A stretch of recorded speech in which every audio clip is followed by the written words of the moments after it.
Good afternoon, everyone, and welcome to Insights, post production during the pandemic, protocols, changes, and challenges. So, on behalf of the chair of the department, Ms. Anansa Gihan, uh, I, I would like to welcome each and everyone, and most especially our uh, guest, whom I have really begged to join us this afternoon. He's a very busy person, and luckily he agreed to join us this afternoon. Also, we have in the room our marketing and communication officers, headed by Christian Ibasco or Sir Ian. And of course, from EdTech, we have Professor Richmond Lim. And we also have, later on, we will be joined by other personnel or staff of the Marketing Communications Office of FEU, along with the other professors teaching in the COM department. Good afternoon, everyone. Well, last week we had discussions on how television programs continued after a short break. And this time, we will see how the scenes which were done during lock-in shoots are being assembled and finally put on air or put on the screen, because they're no longer limited to broadcast media, but they're even appearing in various platforms. So the series of talks that we have on Insights not only share with us technical knowledge, but they will also tell you about their lives, no? As how they got through the practice, and also their thoughts on what perhaps will be the future of the media. Thankfully, our guest this afternoon has a varied experience, quite long for that matter, and yet he's very young. He's a varied experience in directing and even in post-production.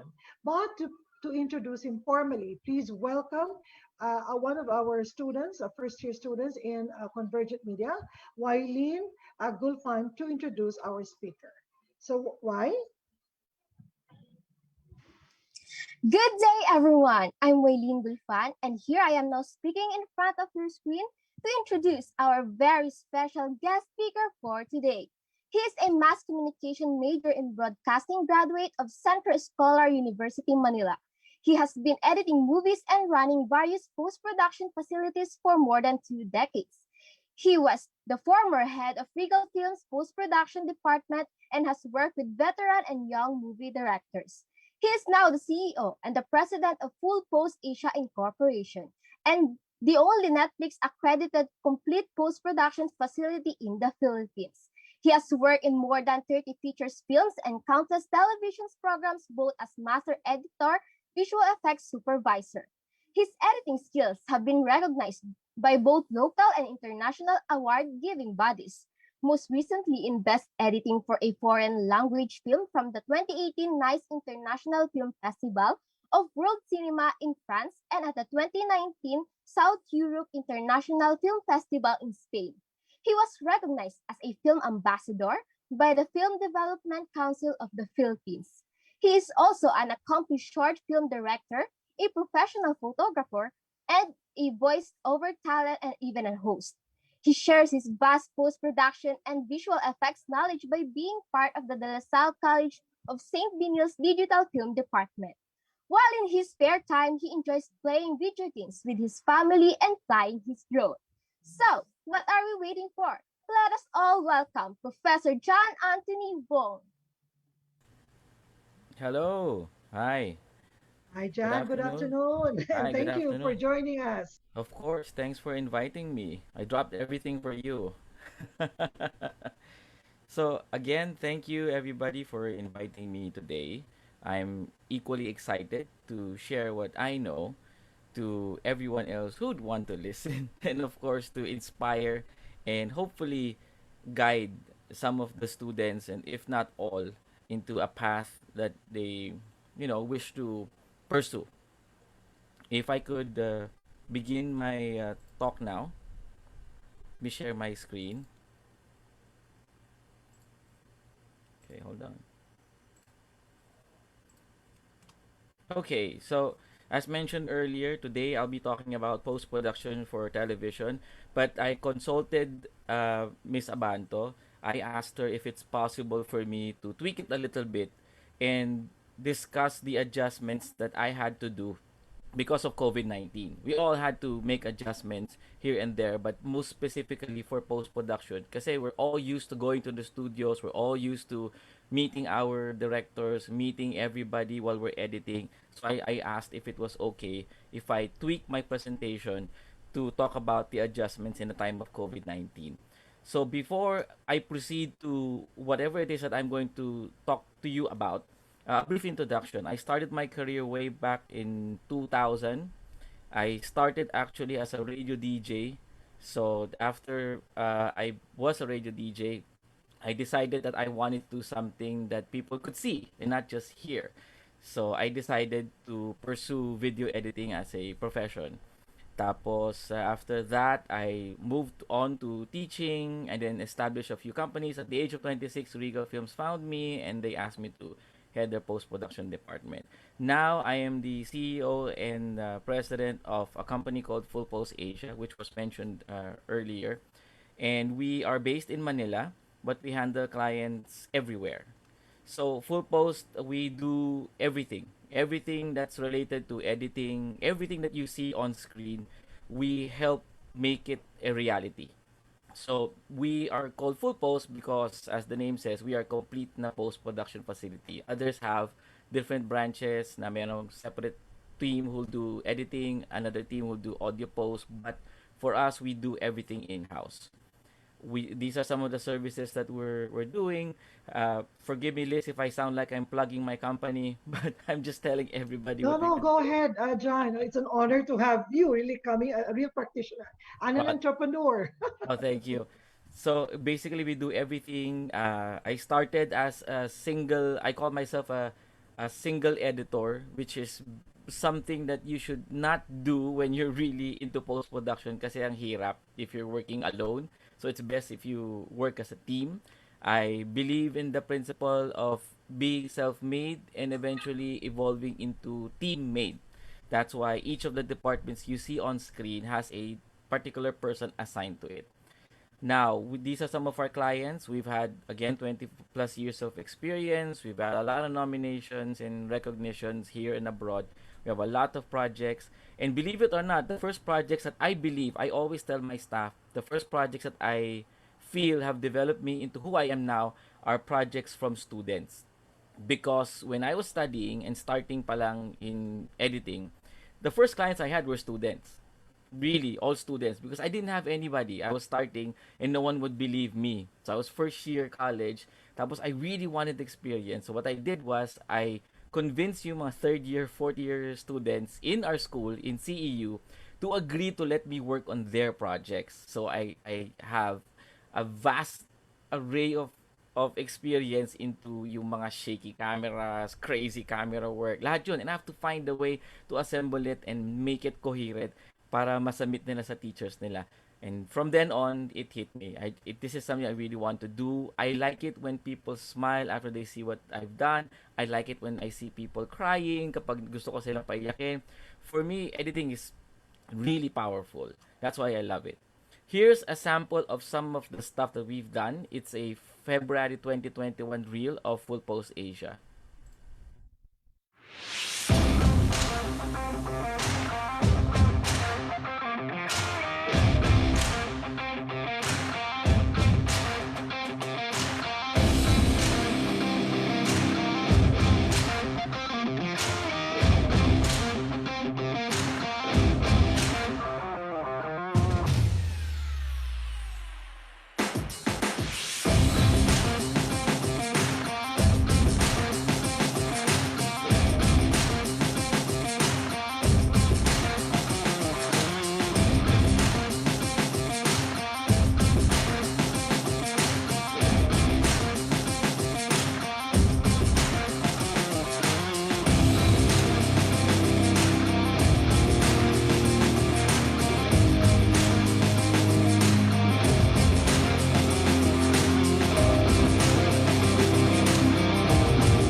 So I got into to editing before I proceed dito sa types of television broadcast platforms is because I wanted to do something that will affect people, that will allow me to change a person's perspective, a way that they've never yung iba yung perspective nila into something. I like it when I am able to show another side of life. So that's how I got into editing. But today we're going to talk about TV. And I inserted this kanina sa presentation ko because I felt na I had to talk about this. I know I'm supposed to talk about post-production. Kaya lang sabi ko, if I talk about post-production, I discuss about the different types of platforms na pwede, I have to talk about this. For me, there are two types of television broadcast platforms that I know of. The first one being terrestrial and the other is OTT. I'm sure you're all aware of this, believe it or not. Maybe hindi nyo lang alam kung ano yung term for these things, but I'm sure alam nyo kung ano ito. Let's start with terrestrial. What is terrestrial TV? Terrestrial TV is basically yung TV that you're so used to watching every day for the past so many years hanggang ngayon. Ito yung signal ng TV na dumadaan sa antena. It's basically a signal that's being transmitted through the use of, again, radio waves, and then there's a transmitter that receives it. So these are cable, these are your free TVs, eto lahat yun. All of this that I'm talking about will help understand what I'm leading into next. So after terrestrial TV, I'm sure the young people here realize na most of you don't even watch terrestrial TV anymore. You are all watching OTT. So what is OTT? OTT is over-the-top media or a service na hindi dumadaan sa internet. Hindi na siya dumadaan sa antenna. It doesn't use radio waves. It doesn't use that. You skip the cables. There's no uh, content control actually. Lahat. That's basically it. Everything that you're watching na walang antenna, hindi kailangan ng sky cable or what. Yan yung OTT. And it's the in thing right now, especially during the pandemic. Everyone's into OTT because it's content na tuloy-tuloy lang and you can watch it on any other device as you've seen in the photo. You can use your computer, your cell phones, your tablets, your smart TVs. That's OTT. In 2017, ito yung percentage of people in the Philippines and how we watch television. There was 91% noong 2017 ng mga tao nanonood sa TV on a regular TV set. The people who watch recorded content on a TV set, ito yung mga when you save your movies on a flash drive, you plug it in and you watch it, only 17%. You catch up on demand service, this was the time na nagsistart pa lang yung I Want TV, you wanna watch replays, measly 14%. Online content stream on a TV set, 16%. Streamed on another device, ibig sabihin through YouTube or your cell phones, dati 22%. Believe it or not, nung 2021, we are now watching the more time sa OTT kesa sa traditional TV. Ibig sabihin, willing na tayong manood between 8 p.m. to 12 midnight ng mga palabas na hindi na dumadaan sa TV. Puro na tayo sa cellphone, puro na tayo sa tablet, puro na tayo sa computer. Samantalang dati, nanonood tayo palagi sa TV. Ngayon, baligtad na.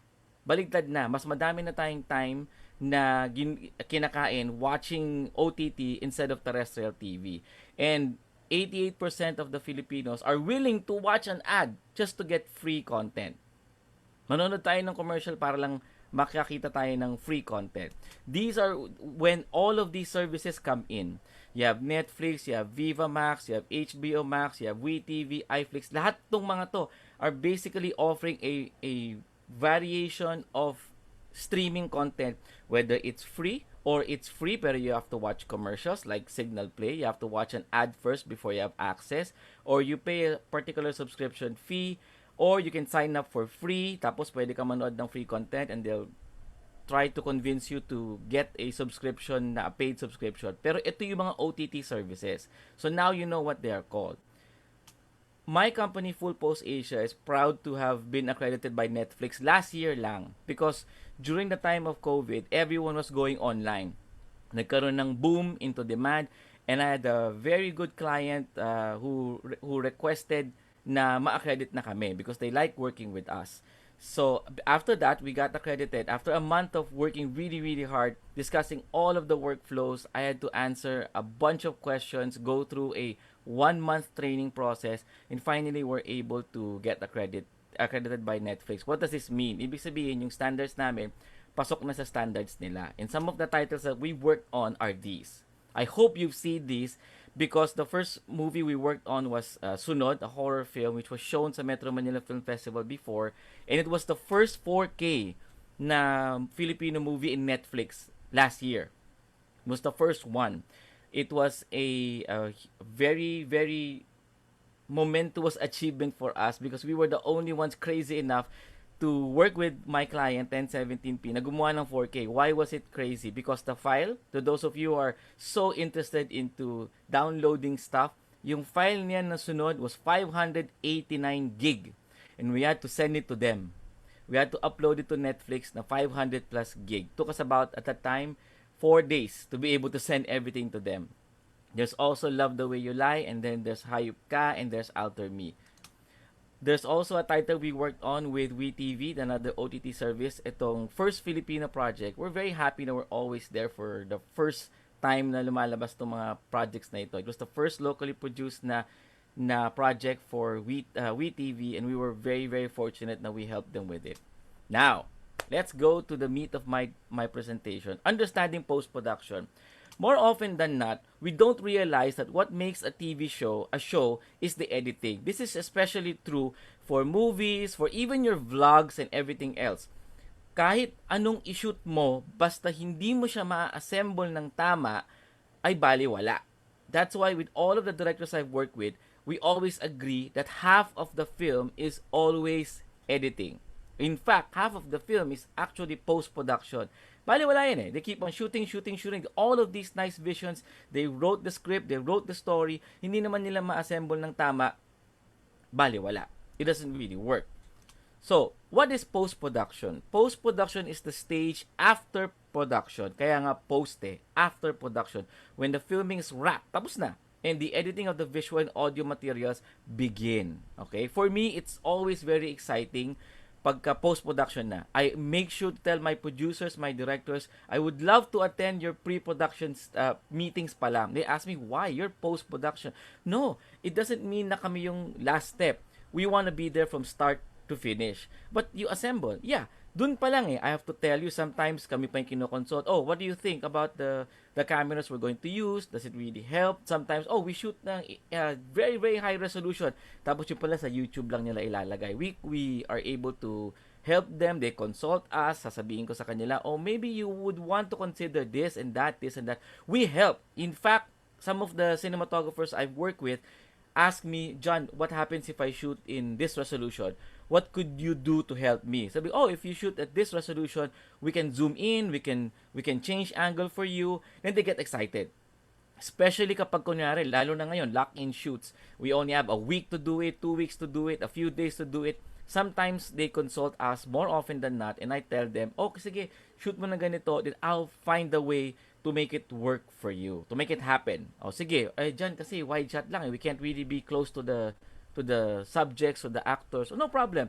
Shoot at this setting, we do it in post, we help you. We like to be partners with directors, with cinematographers. Hindi lang kami basta editor na maghihintay kami to tell us na, John, kasi ganito yung gusto namin, ganito yung gusto. Yeah, okay, then I'll try it. In fact, here's a bit of trivia. If you've seen Avengers, na yung huling-huli, the Endgame, the scene kung saan Iron Man says, I am Iron Man, that was not in the original shoot.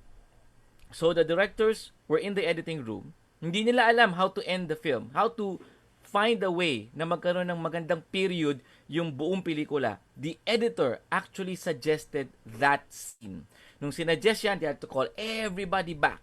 Kasi the directors felt, nga, tama. To me, that was a very proud moment for people working in post. Na nakita mo yung collaboration between the director and the editor. I love that. I always tell my students that. You have to realize the power of the editor. We are the last resort for all the mistakes. We are the first line of defense against any possible mistakes, and sometimes we're even the saviors of a particular project. Lalo na pagka, oh my God, ang dami ng mali, ano nangyayari. And that to me is what post-production is all about. It's not the end of production eh. It is actually the one that's shaping the whole. You give us a piece of mud, you give all the materials there, kami yung bubuo ng vase for you.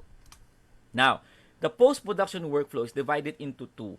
Palagi kasing sinasabi ng tao, anong gagawin mo? Mag-i-edit ka, tapos may magpo-post sa Facebook, naghahanap ng video editor. Video editor that is able to do sound mix, look for music, look for ganito, can color. People are always reacting. It has been my pet peeve. Sabi ko, teka muna, video editor, dapat video editor lang siya. It's a video editor. You have to look for somebody who's into post-production. So the post-production workflow is divided into two. I've always found it very helpful if I do this to explain how it works really, because a workflow helps you solve any and all problems. Pag wala kang workflow, it's just gonna go everywhere.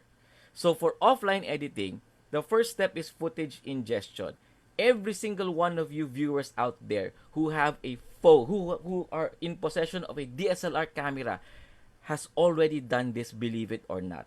When you copy a particular set of files onto your computer, that is footage ingestion already.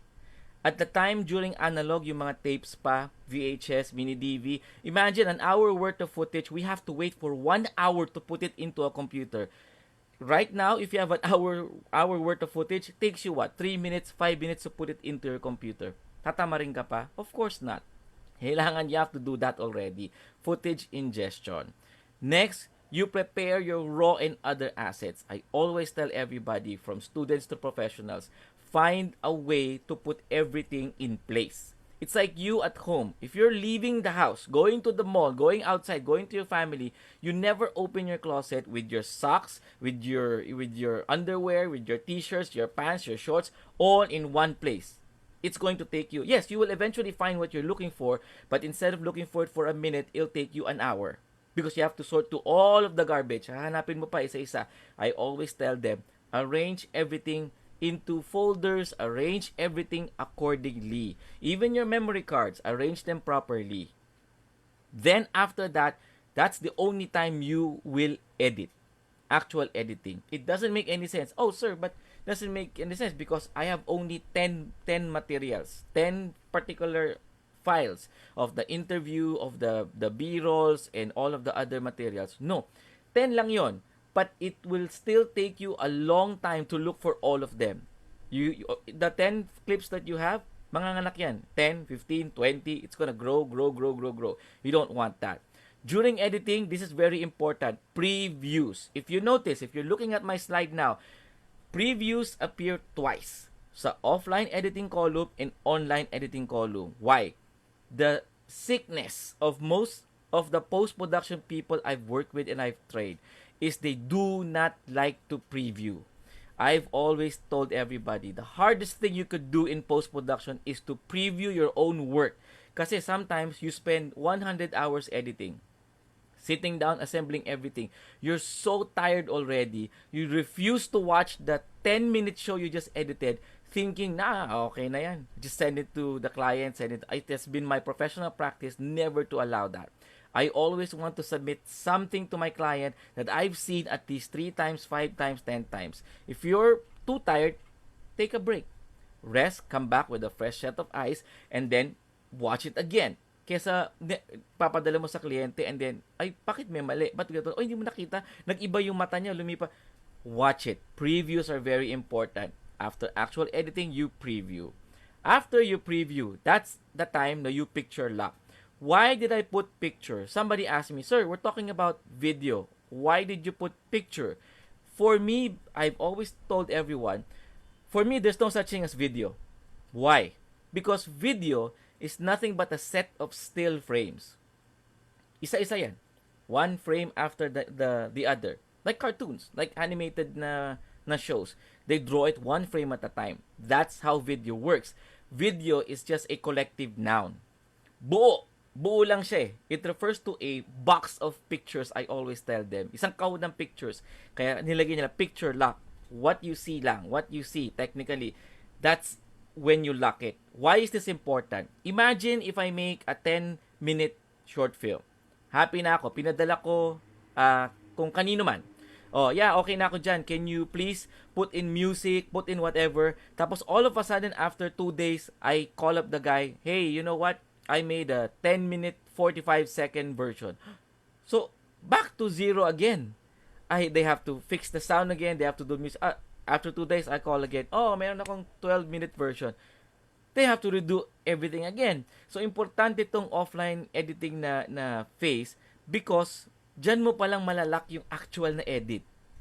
It is important to do a picture lock session so that everyone has agreed to how they're going to how the material is going to look. Look pa lang yan, hindi pa sound, hindi pa, wala pang kulay, kaya picture lock. Kung ano yung makikita mo, nag-agree tayo, okay yan ha, yan ang makikita natin, o lock na natin. After you lock it, then you prep for audio post. Then you prep for musical scoring. Then you prep for color grading. Kaya nga, I try not to encourage yung one-man show. Ako na yung editor, ako na yung colorist, ako na yung musical score. No. Why? Yes, you can do it. You can really do it. It's like working on a thesis. People who are doing it alone tend to spend a lot more time working on the thesis as opposed to people who are working together, who are actually working together. May isang taga-sulat, may isang taga-isip, may isang taga-drawing, may taga-picture, etc., etc., etc. Collective minds are better than a single attempt. So, you prepare everything for audio post, music, you prepare it. You don't just do it. Nagkataon, sir, ako nga yung editor, ako na yung magsuscore. That's fine. That's fine. Okay lang yun. But you still have to prep your material. Hindi porke, oh yeah, binuksan ko to sa editing, okay na ako. Ako na rin yan, okay, no. Prep it para yung phase ng utak mo mag-shift na from being an editor to a musical scorer. Okay? Si Gerald Tarog is a very, very good director, editor, and a musical scorer. 3 hats siya eh. Pero hindi niya sinasabay-sabay ginagawa yun. May phase din siyang ginagawa. May naatupag. Sunod-sunod yun. Now, after you've done offline, you go to online. Yan. Everything will make sense after this slide.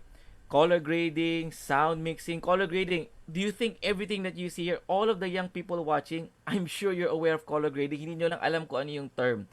All of your Instagram filters, your filters sa Zoom, lahat yan, pag nagpapalit ng kulay yung mukha nyo, that is color grading. Iba yung color correction. Color correction, ay bakit parang blue yung mukha ko? Teka, ayusin ko, tatama ko yung kulay ko. That's correction. Grading is when you see something and feel like, dapat ano to medyo orangey. O yun, that's color grading. Sound mixing is when you are able to adjust the sound accordingly. You've done this before. Hindi nyo lang din alam ginagawa nyo na. Pag nanonood ka ba ng TV, it's always at the highest volume? No. You tweak it to the best setting na pasok sa tenga mo. So that, believe it or not, is really, really basic sound mixing. Hinaan mo konti para mas ma-enjoy ko yung palabas. Ay, mahina eh. Lakasan mo konti yung boses. That's sound mixing. Dubbing is ADR, is automated dialogue replacement. You've seen it everywhere. Ang dubbing, hindi lang yan yung, nanonood ako ng Korean novela, ginawang Tagalog. Hindi lang yon. It's when you cure a dialogue, when you cure a very bad audio, which is most of my students have, pinapadub ko sa kanila pag di maintindihan. Musical scoring is when you put music into everything that you're watching. You've done all of this in your lifetime. That's why I love being an editor. You've done this. Hindi nyo lang alam na ginagawa nyo na. Sometimes, mag-aaral ako, meron akong finals tomorrow. To inspire me, I'll play whatever music na gusto ko. Oh, I'm so in love. Magpe-play ka rin ng music. You've done it already. Nagme-musical score ka na. So, editing will come naturally. Subtitling, to make everybody else understand. I'm sure you've seen foreign films, and subtitling is very important because without proper subtitling, baka hindi na maintindihan yung palabas na ginagawa mo. And then again, previews. After all of those things above, you have to allot time to preview. Walang preview, wala na naman. Mali-mali na naman yan. Previews are very important. Now, tapos na lahat yan. Then you go to interlock. Ibig sabihin, pagsasama-samahin mo na lahat ng mga elements na naipon mo na from editing, color grading, sound, everything else, you put them all together and then you master and you distribute. Preparation of assets. Ito yung sinasabi ko kanina about ingestion sa offline editing. When you prepare assets, you find a way to put everything into small folders. I'm using a sample image lang of a particular editing program, but it doesn't matter. Even in Windows, in your Mac computers, the fact na nilalagay nyo na sa folders, you're already preparing your assets. Okay? Video editing. Video editing is the process of manipulating and rearranging video shots. In short, ito yung period kung saan lahat magje-gel together. Okay? So, pag tinanong ka, asan ka na sa post-production? Video editing. Okay, ano ginagawa mo? Inaayos ko. Sometimes, more often than not, yung script, pag nilagay mo na sa editing, we shuffle it. We move it around to make everything coherent. It's the first major step under post-production. The umbrella of post is video editing talaga. Kasi dito mo palang aayusin lahat eh. Di ba? It's just one part of post-production but it's probably the most important. Kasi anong kukulain mo kung hindi mo pa na-edit? Okay? Now, during the pandemic and even pre-pandemic, people have always asked me, so paano ako mag-edit? Do I need to get like a 1 million peso computer? Sabi ko, no, you don't have to. When I was starting, my computer was right now, kung compare mo, ang worth nun is what? 27,000 pesos below, pababa. So, anong pinaka-importante sa editing? You. Irrelevant of whatever monitor that you have, kung mag-edit ka lang, don't be afraid. Iba kasi sasabihin, paano yan? I want to start editing but I don't have a laptop or a monitor that's 50,000 pesos worth. No, it doesn't really matter. If you want to edit, ako nga, ang software ko noon, free lang eh. There was a free version of software, Avid Free DV. I started there. I really wanted to be an editor. I really wanted to learn. So I asked my friends if I could work on it. I even started editing mga VHS players lang. My mom hated me because I broke the VHS players kasi pinagbubuo ko lang because I really wanted to do it. So, in video editing, it doesn't matter if you're using a desktop computer or if you're using a laptop computer, okay lang yan. The important thing is you as the editor, ikaw. Iba ang editing sa nag-e-edit lang. Editing is when you really tell a story. Yung nag-e-edit lang, wala yan. Tagpi-tagpi lang yan. Putting all of the shots together, oh, yan na. That's it. But there's no story. So, in video editing, you must tell a story. Stop worrying about your equipment. There's always a workaround, which I'll show you later. There's always a workaround. The important thing is, you want to edit and what you want to edit. Yun ang mga pinaka-importante. Now, color grading. I spoke about this earlier.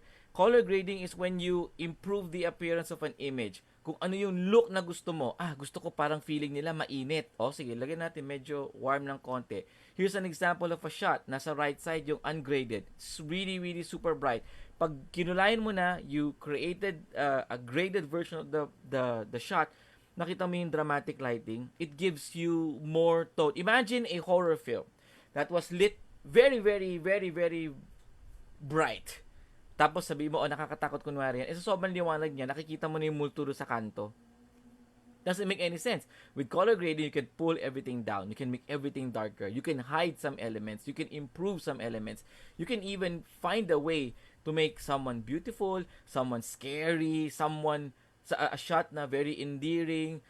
Because in life, in general, if you go out, like 5 o'clock in the afternoon or 5:30, yung magic hour na tinatawag nila, God is giving us an amazing color grading lesson na pagka ganun yung time, okay, orange na yung paligid. I know it's going to be nighttime soon. Doon pa lang, that's a great example of color grading.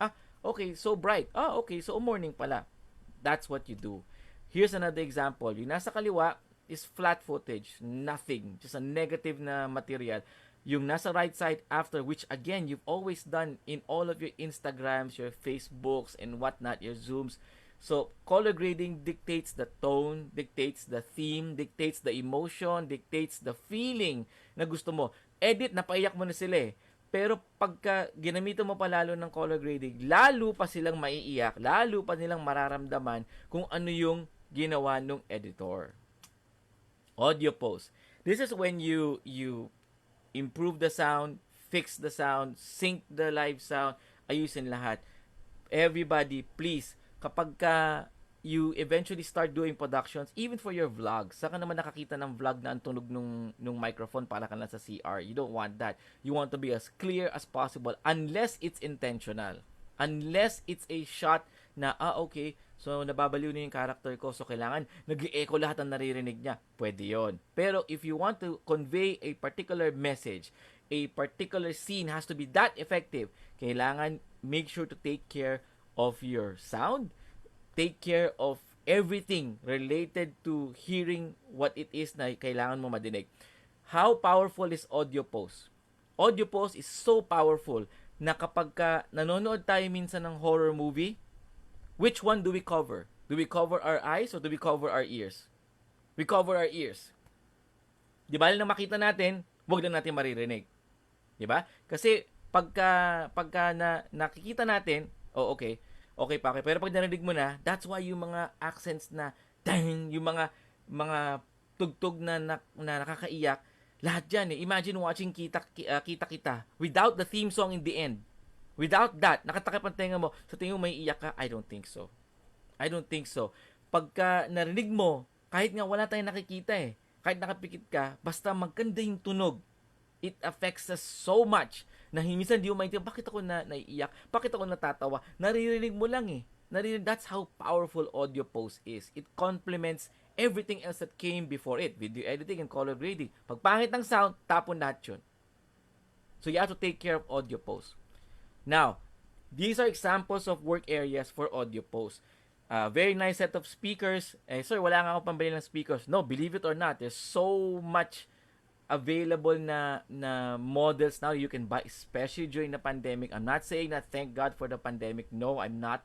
What I'm saying is, if you really want to find a way to be able to do audio post at home, kahit yung pag-mix lang ng music or whatever, there's so many other options. Don't limit yourself, kailangan ko bumili ng 50,000 pesos na sound equipment. Believe it or not, when we mix for Netflix, when we mix sound for Netflix, ang gagawin ko, itetest ko siya with my ever-trusty mobile phone. I test it on my mobile phone because that's part of the requirement ng Netflix. They call it near field na mixing eh. Kailangan ganun yun. When you say near field, ibig sabihin, kasi saan ba tayo nanonood ng Netflix madalas? Sa phone.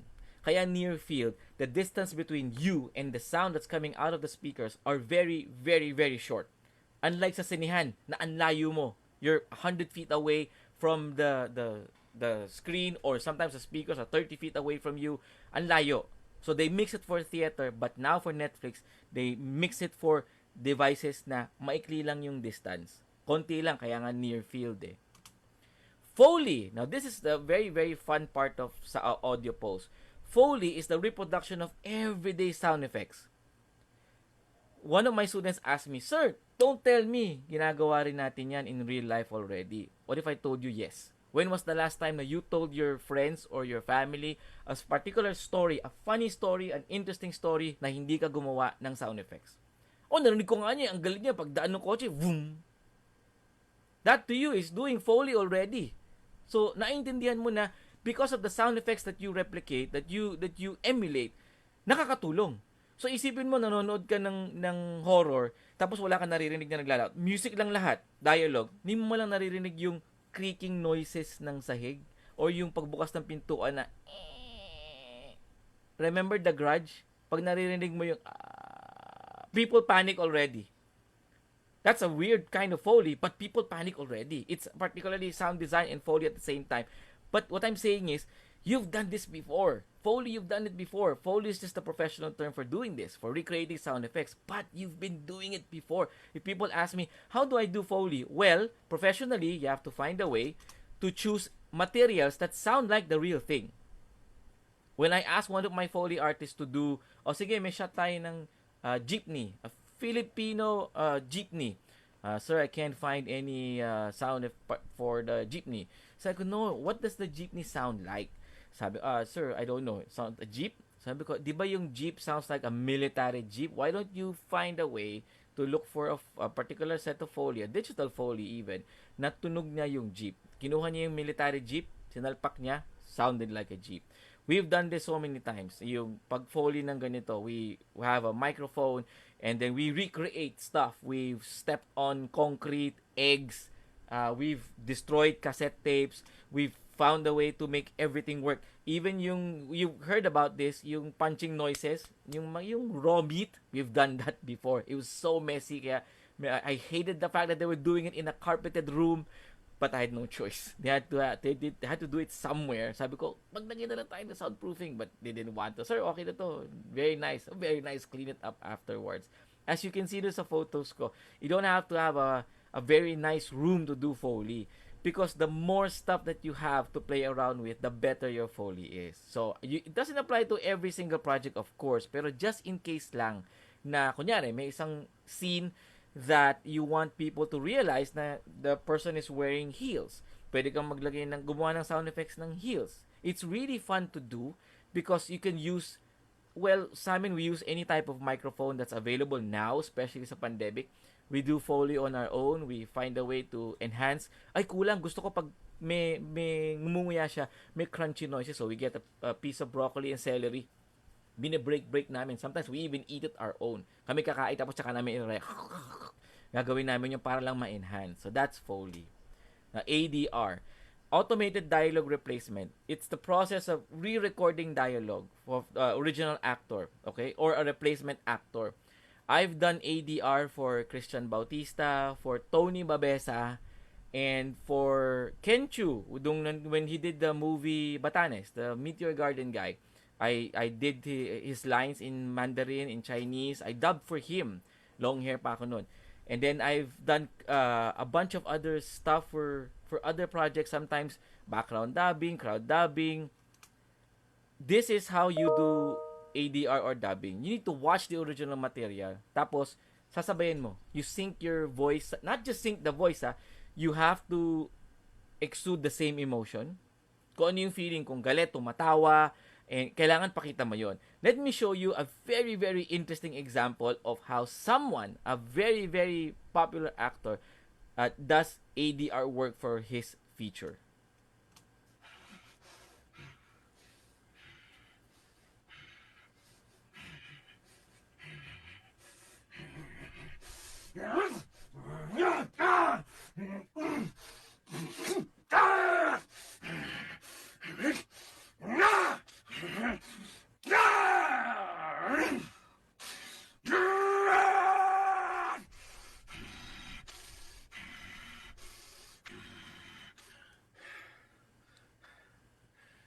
So that was Hugh Jackman doing ADR work for Wolverine.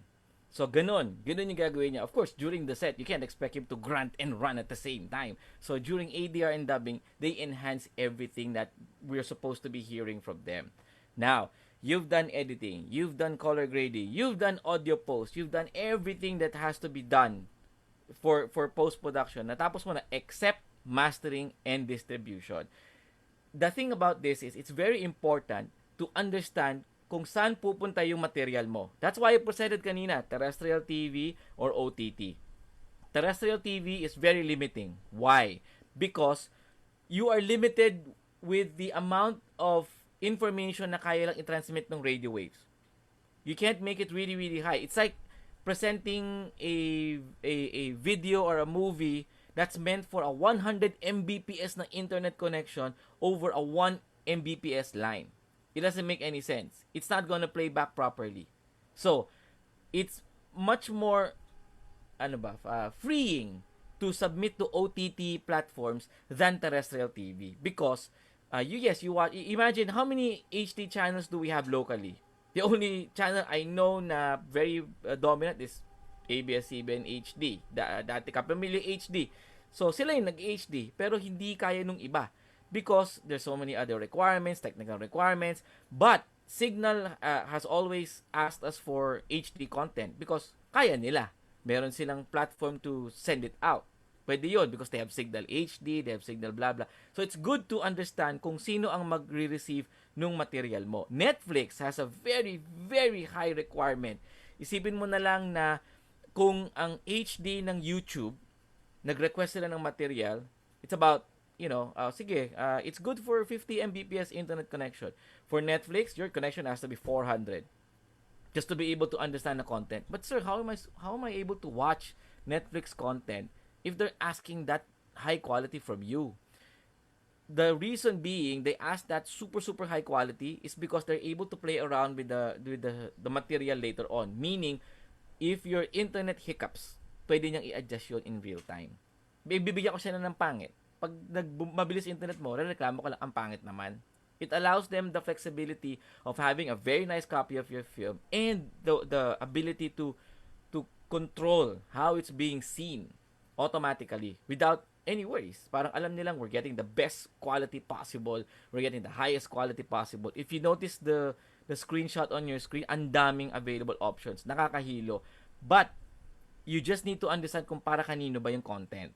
Then your worries are done. That is why, as I mentioned earlier, I love being part of the pre-production stage. I always ask them, who is it for? And they ask me, bakit? Mas mahal ba pag para sa TV tsaka para sa Netflix? Then I explain to them, no, kasi ganito. For TV, ito yung output natin. But for Netflix, there's a totally different process. That it requires more time, it requires more effort. You're not just paying us extra for me telling you na it's for Netflix or you telling me it's for Netflix. No, I'm telling you there are additional services required. And that equates to more time needed. That's why I like to explain to them properly. They, ay, mahal naman, ba't naniningil si John na ganito for Netflix? You don't understand. The man hours that I need to be able to produce that content is longer than an ordinary post-production na process. Mas matagal.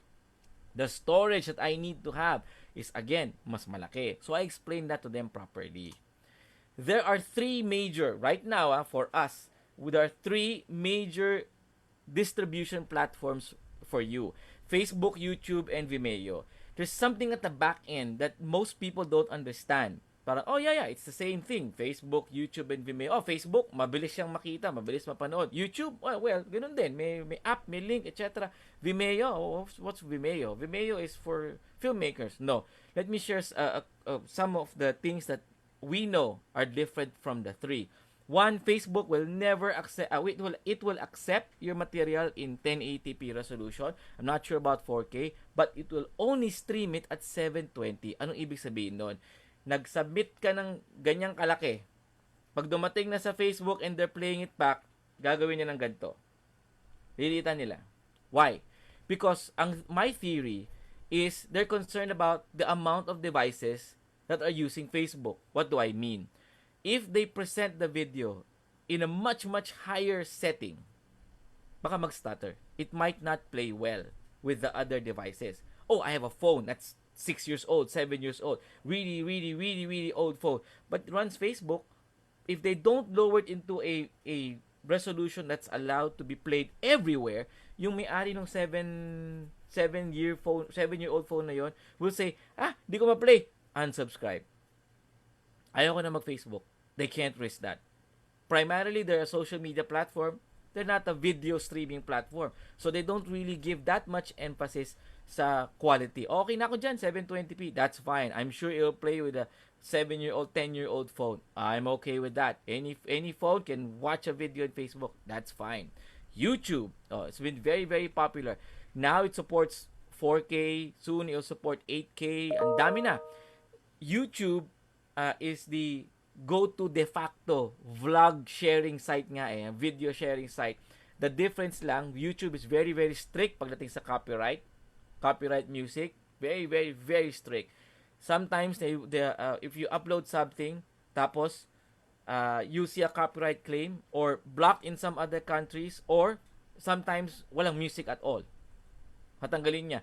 Facebook has adopted that because of the pandemic, because everybody's going online, everybody's singing. Oh, let me make you happy. Let me sing this song for you.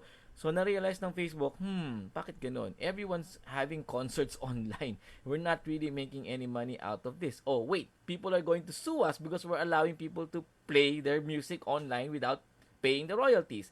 So Facebook will block you, sometimes remove everything. I have a friend who's a singer. During the pandemic, every single day he goes online. Legit singer, very popular. I'm not gonna say who it is. He was singing in the middle of his show. Kinat ng Facebook. Then he asked, why? Facebook sa kanya, yeah, you were the one singing. It was your voice as the primary singer. But your background vocals was Michael Jackson. cut. Tinanggal siya. So, after that, he became very careful na in singing songs on Facebook. Na parang, okay, ganun pala, ganun sila ka-powerful. In fact, there was an announcement last year, bawal na yung bands or cover or whatever. You can't listen to licensed music sa Facebook. I don't know now, but my friends have avoided it na mag sa Facebook. Now, YouTube, going back to YouTube, it's very flexible. You can embed it in any website, you can upload any file actually, from QuickTime to MP4s and everything else. Lahat. You can even go live. Vimeo is very, very strict. We use this to submit short films or even feature-length films to film festivals. Anong difference? YouTube, you can only unlist or convert set a video to private or public, or even set premieres. Vimeo, you can even add passwords. Passwords, lagyan mo pa ng credits, lagyan mo pa ng kung sino ng director, who's the editor, who's the ganito, who's the ganito. You could put all of that. Plus, if you upload the film, for example, you're going to submit a thesis project. Ma'am, this is the first cut of our film. So, in-upload mo sa Vimeo. Pinasa sa teacher. Napanood. Teacher says, when are you going to submit the final edit? So, instead of confusing your teacher, ma'am, we're going to send another link like what you're going to do with YouTube. Link 1, link 2, link 3, link 4. Nagkamali yung teacher mo. Pinanood niya yung link 1 ulit. And she gets very angry. Oh, ito pa rin yung same link, same video. You didn't do anything. Ay, ma'am, I sent po another link. It's link number 8. So, ang dami na nila mo na, di maintindihan. With Vimeo, it can be the exact same link. Replace video. Replace mo lang. So, ma'am, please check the same link. I have uploaded the final version of my short film. Then your teacher can watch it. Then your director can watch it. Good. Okay, how many versions is this? Blah, blah, blah, blah, blah. And if you're running a business of a video on demand, which one of my clients use, Solar Pictures, Vimeo is the go-to place. Kasi you can put all of those films and you ask people to pay. Pay once, then watch it, then boom, tapos. Diba? So those are the differences. Facebook, YouTube, and Vimeo. One of my students said, sir, pag nagpre-premiere ako sa Facebook, I can replace the video. Yes, you can do that. 15 minutes before your video, starts to premiere. But sabi ko, if you uploaded the full-length feature sa Facebook, do you have 15 minutes? How fast is your internet to replace it? Wag na lang. Do it in Vimeo. Stop submitting on Facebook unless you just wanna promote it. Vimeo is good for submitting various versions na with the single link lang. YouTube is great if you want people to see it. Anyone, mabilisan lang siya, and then you can upload, resolutions as high as 4K. It will play in 4K. Facebook is great if you just want people to see what you've done. But if you want to share content na everywhere, easier to find, then for me, YouTube it is. At any resolution that you want, YouTube is the key. Next, here are some of the changes and challenges that we've all encountered during the pandemic. Work from home setup requires upgraded equipment and software to meet the requirements of a project. It doesn't mean you have to, walang pera. Sir, there's no money. When I say upgrade your equipment and software, when upgrading equipment, don't think, I have to buy this new computer worth 100,000 pesos. Come on, it's the pandemic. What do? A simple purchase of a additional hard drive. A 1,500 or 2,000 pesos, abang ka ng sale sa whatever online shopping platform na gusto mo, bumili ka nun, that's already upgrading it. It'll help a lot. Kasi people think, sabi ni sir, upgrade. I have to buy a new laptop. Are you crazy? You have other priorities. So how you need to decide, ano bang upgrade? I need to buy a new keyboard. That's already upgrading your hardware. Pangit mouse ko, buy a new mouse.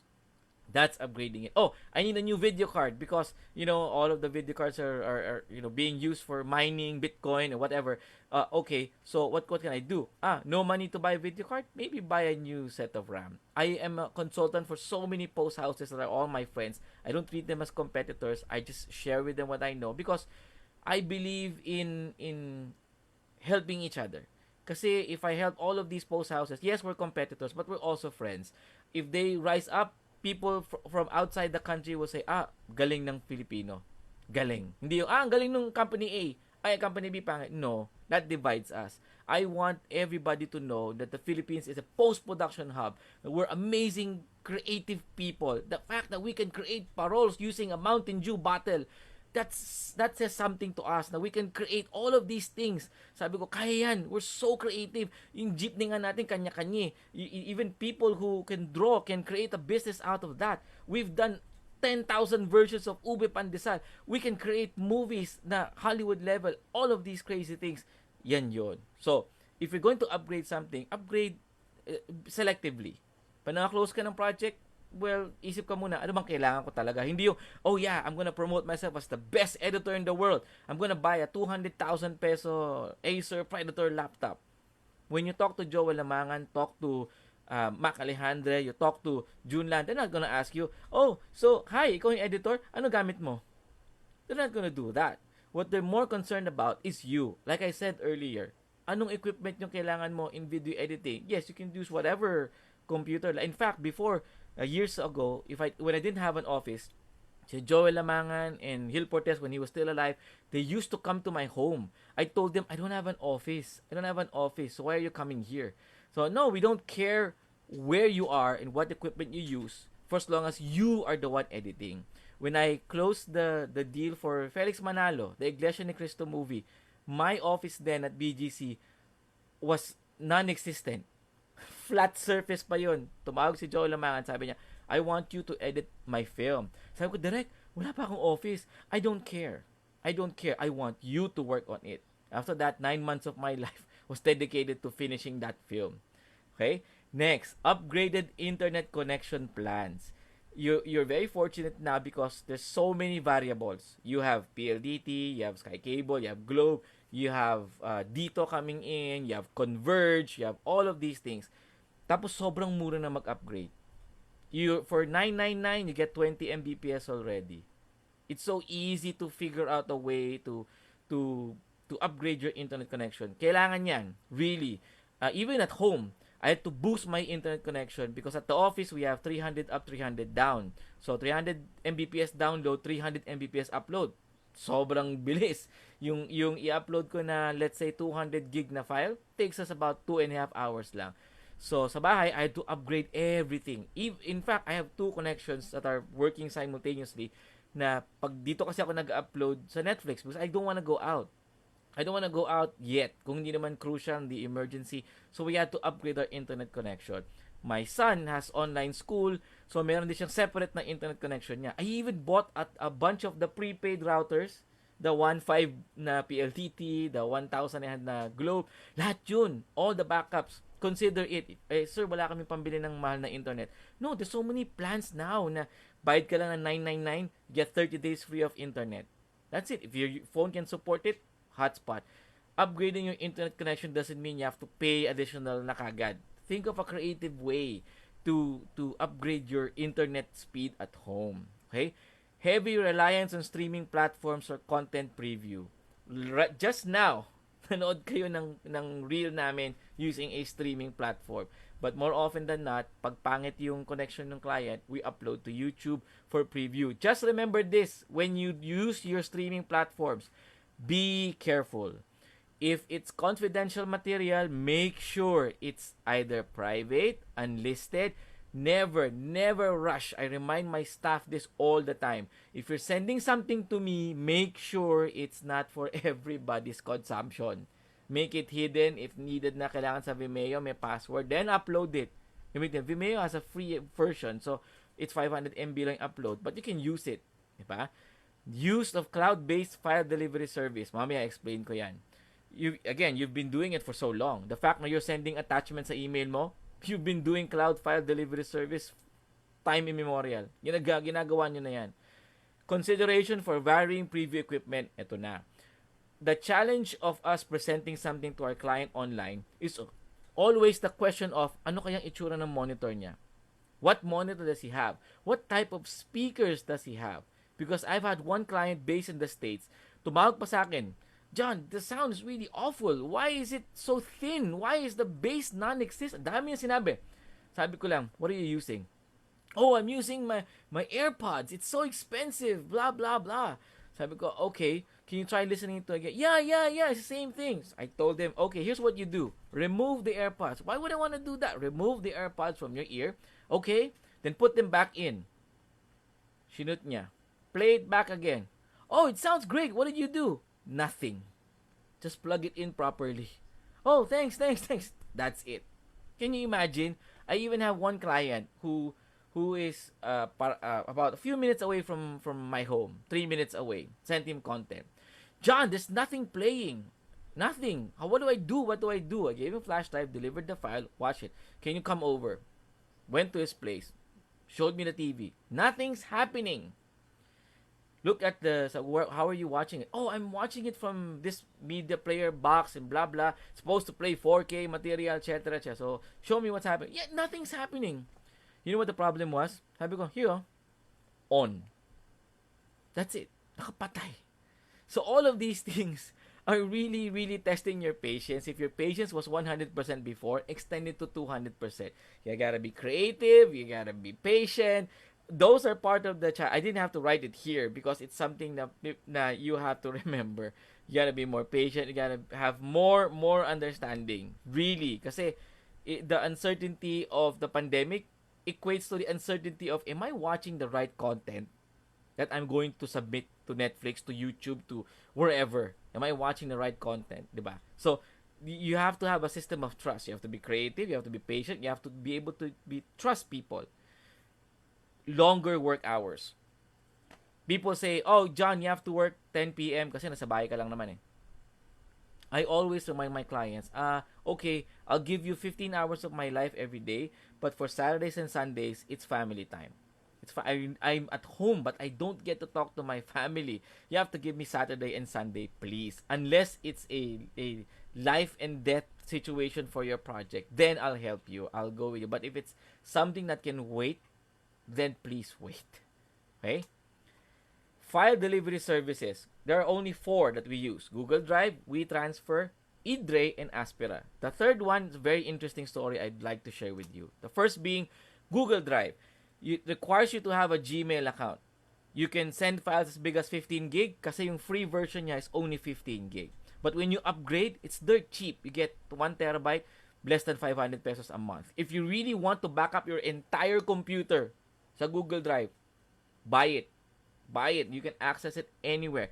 There's no file expiration. You can keep it there for as long as your Gmail is existing, for as long as the email is alive, and your Google Drive is alive. Put it there. 15 gig free storage with options to upgrade. Upgrade ka lang, upgrade. More stuff. Oh, I have a bunch of photos I want to upload. No password protection.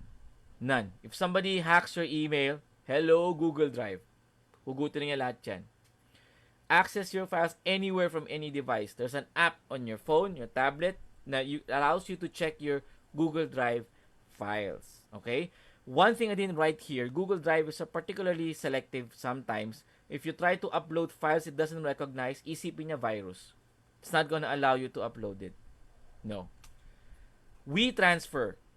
When you try to submit files na 2 gig, this is the place that you go to. WeTransfer. Ang maganda pa sa kanya, if you send it to your teacher, if you send it to your client, when your client or your teacher or people download the file, you'll get an email notification na na-download. It requires email registration because if you don't, it will always tell you to check your email for the verification code. Parang OTP sa phone when you do transactions, kailangan meron kang ipipin. Ganun yan. So it's best if you create a free account and use it. You store files up to 7 days. After 7 days, bye-bye. It requires a subscription for password protection and extended file storage. Pwedeng hindi siya na-delete for so long and you can put password protection. Now, this one. Truth be told, I have no idea how to pronounce this because I learned about this through believe it or not, the Spanish ambassador to the Philippines.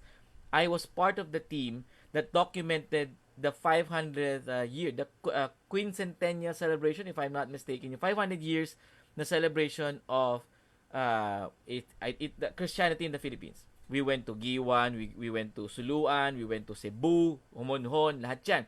Then the Spanish ambassador says, "Oh, why don't you use this to send me bigger files?"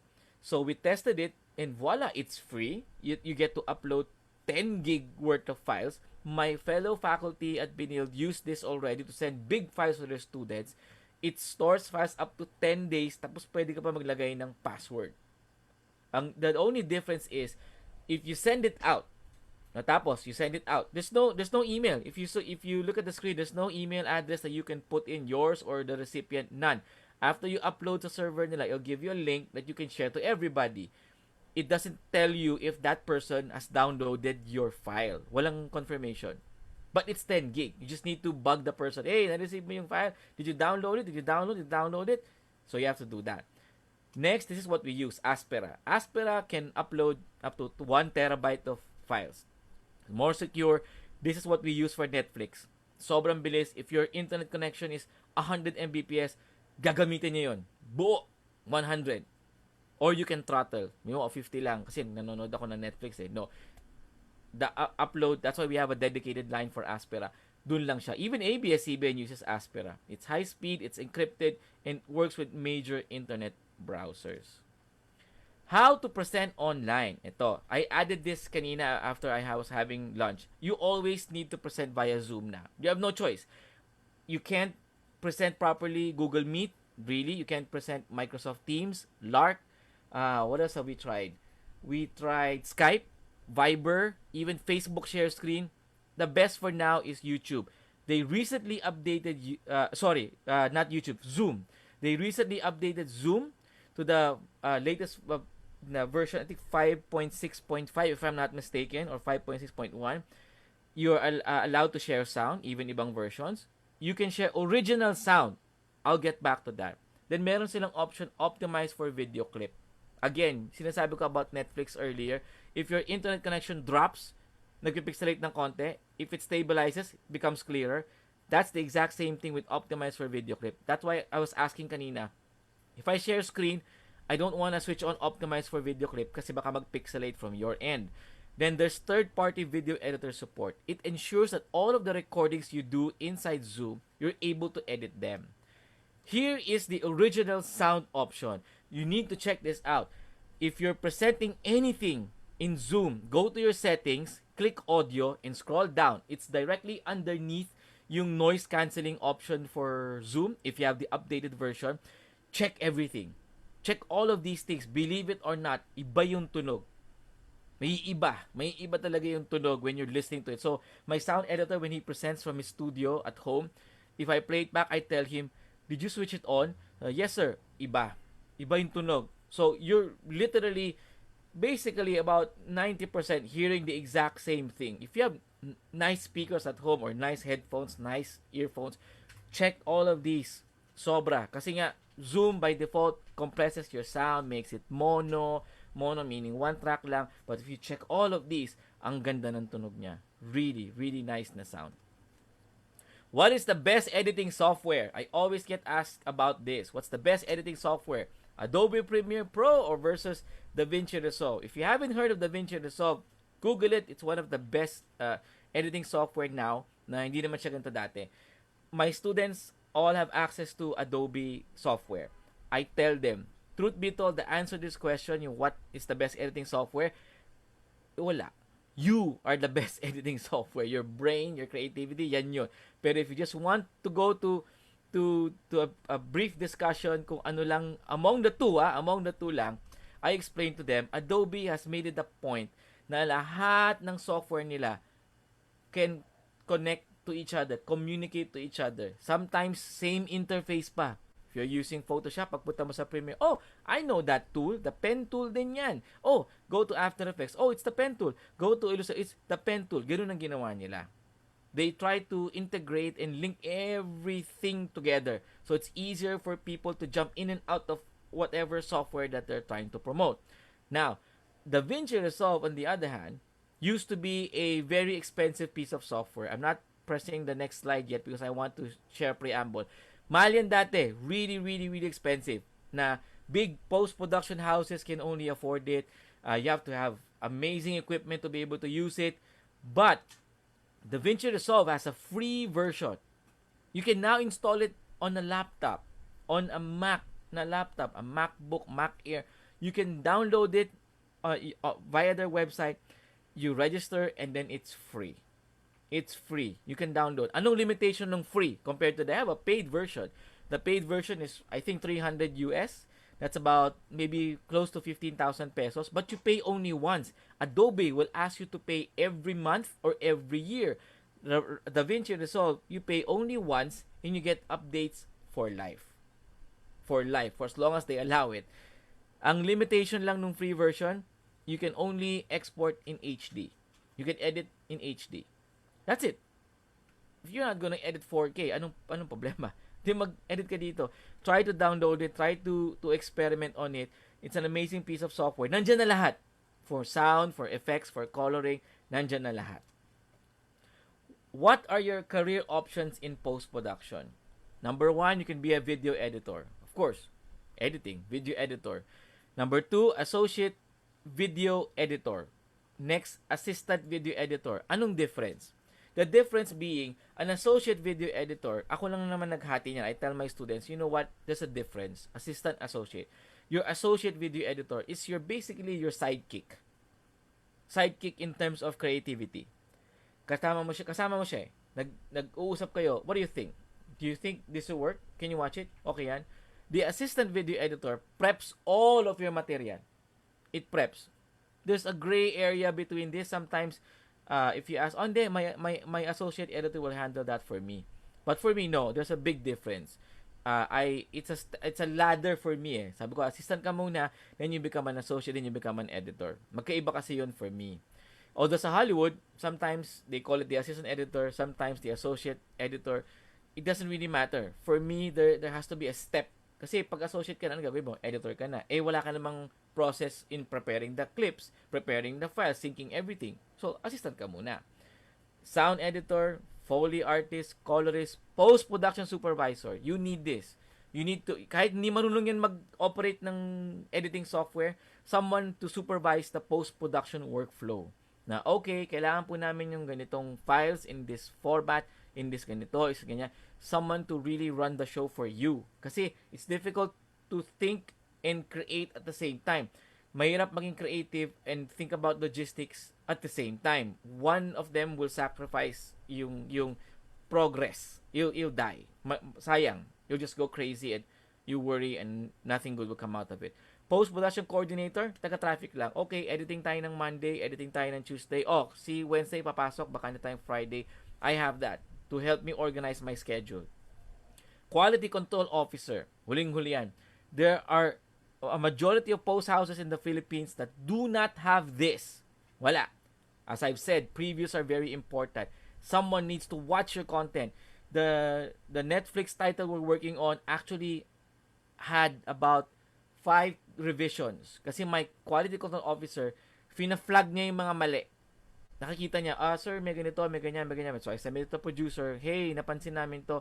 Tapos, the post houses na pinuntahan nila, hindi nakikita yon. Sabi ko, why are they doing that? Bakit kami yung nagbibigay ng comments na dapat i-correct nila to? When in fact, dapat parating sa amin, we're prepared for Netflix, and we don't worry about this. But since it's part of our service na quality control, so we do that. Kasi I don't want people to think na, pag galing sa Pilipinas, every time they submit sa Netflix, daming errors. We don't want that. We try to uplift the post-production impression of everyone else around the globe. Pag sa Philippines, ganda. One revision at most. That's it. Kasi pagdating sa amin, they do quality control. That's super great. Thank you. And I hope you learn a lot from the workflow that I've shared and the tips that I've given.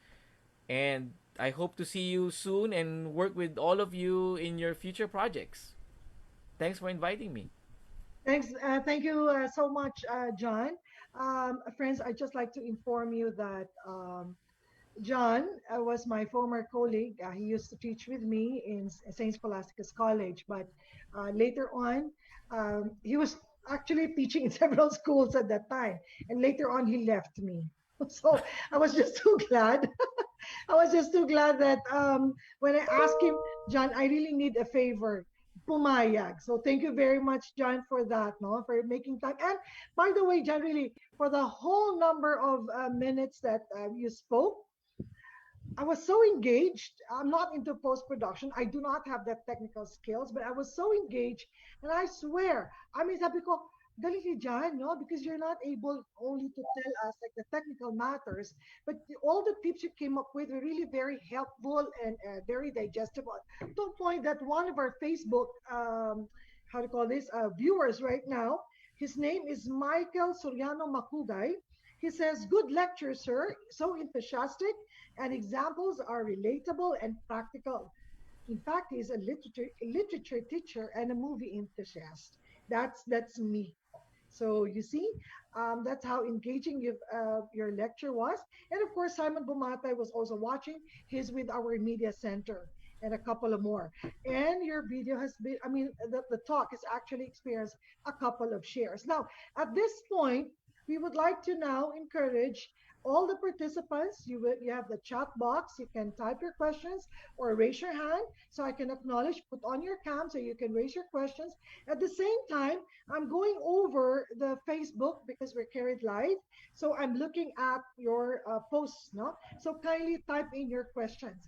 At this point, I would like now to call in the first few questions. All right. Oh, okay. Um, sabi ni, with us is Seymour Sanchez, no? Sabi niya, di pa siya nagtuturo sa FEU, pero nag-guest na siya sa physical class. Actually, sabi ko na si Sir Seymour, John, dapat magkasama na tayo ulit. So, with the digital cinema, really in the works, I mean to say, in the next coming semesters, we'll be more active with digital cinema. I know for sure that we will need the expertise of John. And as you see, it was not so difficult to digest. He is able to elaborate, so articulate, and I know you've been very helpful. Nung araw, first few years pa lang na siya sisimula sa Saints ko, pati mga students ko doing their thesis because they did not have any subjects then in editing. So they would contact John and have their services done by John. Anyway, so at this point, allow me now to call a couple of students for their question. So let's go to, okay, which one would you be able to post your question with your cam and your mic on? Rich? Okay, all right. Instead, let me read the question of Richmond, and I'll address it to, sorry, John. Question goes, how long does it take to transfer the 4K videos for it to be delivered to Netflix? What were the challenges that you've met? No, hindi pa pandemic, when it comes to transferring of files, especially with the quality of internet sa atin. Oh, okay. So Sunod is a very good example, as I mentioned earlier. Before when we worked on Sunod, I didn't have the really fast internet we have now. I didn't have access to. In fact, my connection before, believe it or not, my upload speed was 20 Mbps before. So I had a dedicated na laptop just uploading stuff. It took us about 4.5 days to send the file to them. Tapos, then I bought a load balancer. If you're a tech guy, I bought a load balancer. You can Google it. So I'm able to use two connections. The challenges we've met, yes, there are hiccups with our internet connections at home. And yes, at home, I had to upgrade my internet. The challenges are normally peak hours. Meron time na people are just online all the time. Normally, dati, if it's 6 o'clock, 7 o'clock, 8 o'clock, that's the peak. Prime time yon, 8 p.m. to 12 midnight. Oh, my goodness. Talagang yung spike ng internet usage, you'll just wonder, parang ako lang naman sa bahay, what's happening? Why am I, slowing down? So, try to choose a service that doesn't throttle your connection. I'm not gonna promote any particular service. So, wag, the other challenge is finding a way. Never use Wi-Fi when you're sending stuff online, whether it's for Netflix or submitting anything. Never use Wi-Fi. I tell my students, please try to find a way to plug in your laptop, your internet. So sobrang layo po, then buy a cable. You can order it online, whether Lazada, Shopee, or whatever. Pagdating sa inyo, disinfect mo, cable it. Editor cluster, learning house po kayo. I have an office in Pasig. I have another office in Makati, but I had to get another office that's closer to home. and then every time they come in, I have to spend for testing. I explain to my clients, sabi ko, kailangan nila mag-test before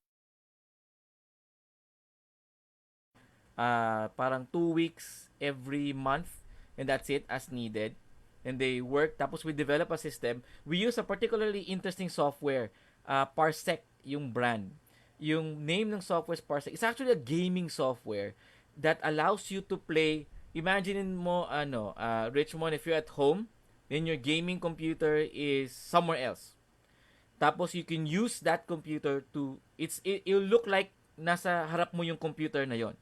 It's 60 frames per second. You can control the bandwidth. You can let me try to load the site so you guys can see it. It's very nice list kasi before the pandemic I've been doing work from home. It's funny because there are many instances nagpapanik yung kliyente ko kasi gumagalaw yung mouse. Gumagalaw yung mouse and I'm not there. This is Parsec. Yan. So you can download it. You can even do 3D animation with it. You can use it to connect from anywhere. Anywhere. You can even it's basically for games talaga, but people have used this for editing and it's so great. Nakakalimutan ko minsan na yung nasa harap ko is not my computer anymore. Sobra. Sobra. So I use Google Remote Desktop to be able to control most of my workstations. If I need to do remote access, to give you an idea, like this one, I control even my son's computer. This is great for school then. If you're a work from home parent and nasa office ka na or on the road and your son says, "Oy man, di ko na upload yung program." You can immediately control their computers using this. Regards to question, how many folio do you receive? Oh, you Foley artist. Sorry, Liz. Do you wanna lead into the question or do you want me to just go through them? Go, no, okay, no, let me lead in one. I'll Sige, call go. in a student, no? I'll entertain the questions from the chat box in a while. Can I call Lorenzo Gray? Could you turn on your camera and your microphone, please? Or maybe even Miss Dulay? Lorenzo Gray, could you turn on your cam? Or Miss Dulay? Oh, her cam's Okay. not working. All right. Okay. All right. Okay, let's entertain the question that was sent by Brian. Brian, would you like to ask the question? Oh, okay. Would you like to ask a question yourself? Would you like to open your cam? Yes po, ma'am. Okay, go. I have a question nandun po. Kasi when you said the Foley artist po, I was very interested din po. So in regards to that career po, how many Foley artists do you guys usually need for let's say a project for a movie or a TV show? How many do you guys usually need po? Believe it or not, we normally have there are projects where we only have a maximum of two people doing Foley artists. Two Foley artists doing Foley. Dalawa lang. Okay po, That's sir. more than enough. Yeah, believe me. Okay. Paano po yung nasabi niyo po, sir? Parang minsan kaya na din po yung gumaganda din po ng sound effects. Yung sinasabi niyo din po, parang you help also the Foley artists create sound effects. Na mismo parang yung sinabi niyo kanina, yung parang necessarily, minsan kayo pa yung nagtutunan para to make a sound effect. Oh Minsan, yeah, no. Yeah, go ahead. yun lang po, yun yung tanong kasi parang sasabing din po na parang naisip ko parang marami Ah, po yung tao kasi sabi niyo po na parang either kayo, marami kayo or parang dalawa lang. Yun yung naisip ko eh. yeah, but there are many instances that if a particular Foley na hindi nila magets, I normally help out. But again, there's a system of trust. I have to be able to trust them to do their work. So, a maximum of two lang talaga. Kasi you don't have to Foley the entire film. Sometimes your microphones, your shotgun microphones and your lapel get enough Foley for you. Yung pag-chew lang minsan. But again, yung Foley kasi helps enhance everything. 'Di ba? Sometimes pag it's so windy, hindi na marinig yung footsteps. So I have my Foley artist say, oh okay, so sir, recreate natin yung footsteps and whatnot. But again, to answer your question, two is maximum. Okay na yun. That's fine. Okay. Thank you Okay very po, much, sir. Brian. All right. Okay. Now we have a question from Marian Pitero. Marian, please open your mic. Hi, sir. So, good afternoon po. I would like to ask if why is it or what's the difference between Americans editing the film and Filipinos editing the film? Kasi nga po, di ba, when we watch movies or sa sinihan, pag nanonood po ang mga Pilipino ng film galing sa Amerika, sinasabi na ang ganda ng editing, ang galing ng effects. Meanwhile, pag Pilipino po yung gumawa, maybe it is a horror, action, ang corny, kitang-kita yung mga kamalian. So what's the difference po? Is it the applications we use and they use? Super curious lang po ako kasi it's been decades, ganun na po yung sinasabi ng mga Pilipino na ang pangit ng editing ng Pilipinas. Meanwhile, ang Amerika, ang ganda. Yun po. Okay. The challenge, I'm very fortunate to have been able to work on some of the amazing films na na-produce dito. Some of the big budgeted ones, even the small ones, I accept. Ang problema kasi natin sa post-prod is not enough time.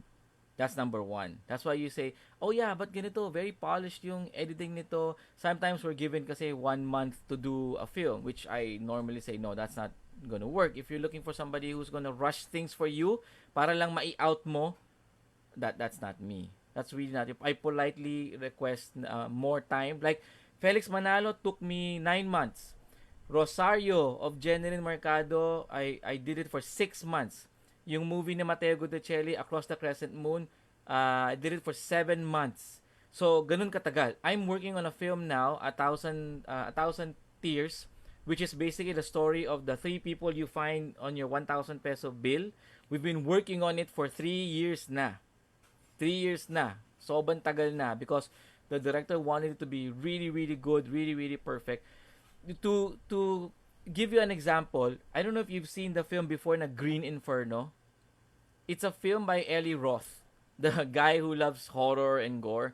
Believe it or not, yung local version nun, when it was sent to us, kami yung nagre-edit. And you didn't even notice na Pilipino na yung nagre-edit. Yung nag-assemble nun. I've released Plastic, a movie called Sex Ed, si Hailey Jo, comedy yun. And then, I've done a lot of work na hindi mo na alam na sa Pilipinas pala siya binubuo. 'Di ba? So when people say na ang pangit ng editing, it may be taken out of context kasi it really depends on the material. There's some movies na I watch na oh my god, ang kadiri talaga. Like I'm not particularly happy with the latest Mortal Kombat film. I absolutely didn't like it because my wife was telling me, "Oh, fan na fan ka nito, 'di ba? Bakit ang ganyan yung mukha mo?" Sabi ko, it feels like I'm watching a 3-hour film and we're only 30 minutes in. Kasi hindi ko na maintindihan. So sabi ko, it could be the vision of the director or the insistence of the studio. There's so many variables. To blame the editor solely because the movie is bad is unfair. Like I said, 50% yung director, the writers and all, 50% kami. Yung kalahati nila, sila yun writer, director, production. Kami naman yung sa editing, sa sound, sa kung ano-ano. So, hati tayo. But, normally, ganun ako I engage my director. I'll give you one example before we move on to the next question. I worked on a film, yung Across the Crescent Moon, Mateo Guidicelli. Big budgeted film. Movie was worth 50 million pesos. The ending, we shot for 2 days. Sobrang daming dialogue. You know how Filipino, I love the director, Baby Nebrida. But she's a very good writer. Wrote so many lines of dialogue to the point na when we were shooting it, sabi niya sa akin, ikaw na mag-direct. Sabi ko, hindi, direct. I'm here to support you. So, shoot it the way you want it shot. Then, I will support you sa post. Edit kami. Put in all dialogues. Tapos, sabi ko, parang there's something off. Something off eh. I finished editing 1 a.m. Di ako makatulog. Iniisip ko yung ending. Sabi ko, ba't ang dami sinasabi? Dapat baka pwede naman ganito. 1 a.m. I went home. 7 a.m. nasa office na ako ulit. Nauna pa ako sa lahat. Pagdating ko sa office, nire-edit ko siya. I removed all of the dialogues. Then I call up my director. Direct, meron akong papakita sa'yo ha. Can you please come here to my office? Tapos, I'm just gonna show you something. So, akala niya, yung edit na ginawa niya. Pag upo niya sa office ko, siya, 2 anak niya, even the driver was there. Sabi ko, Direct, I re-edited your ending. Yung mukha niya, nagulat.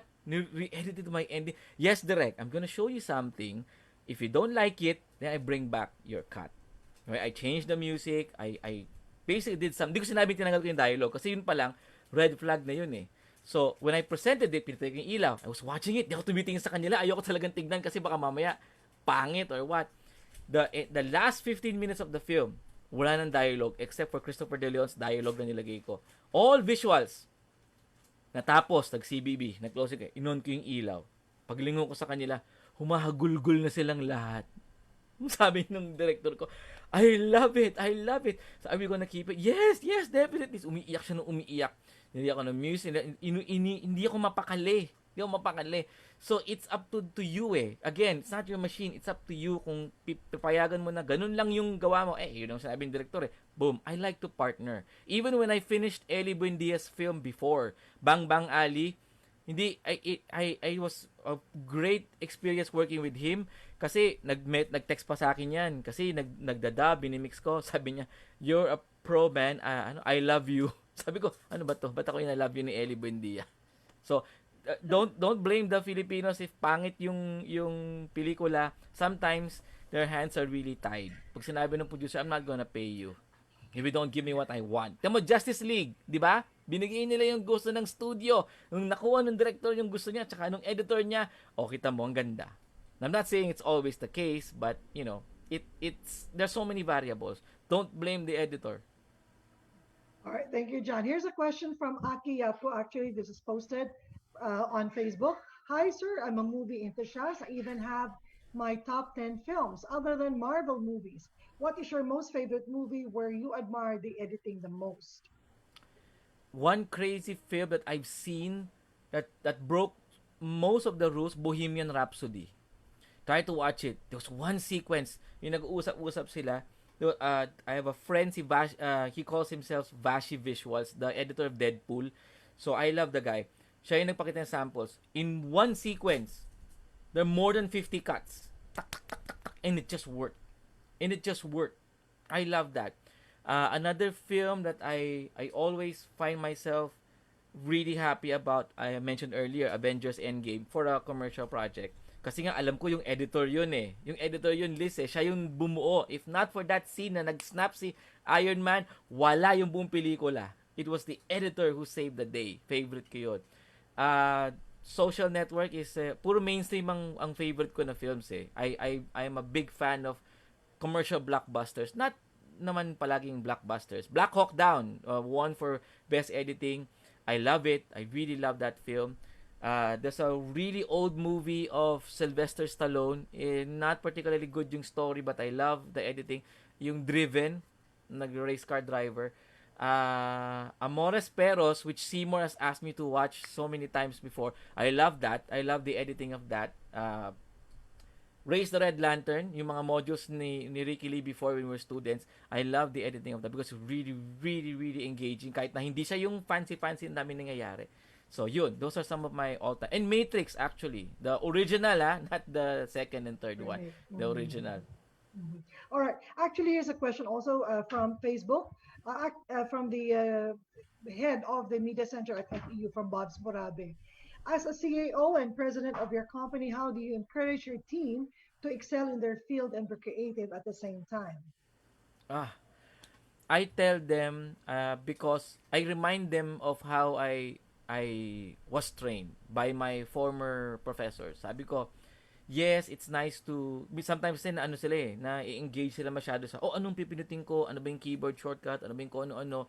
I tell them, if you're editing something, be sure to be able to tell a story. Because the first question if I ask them when I watch their work, why?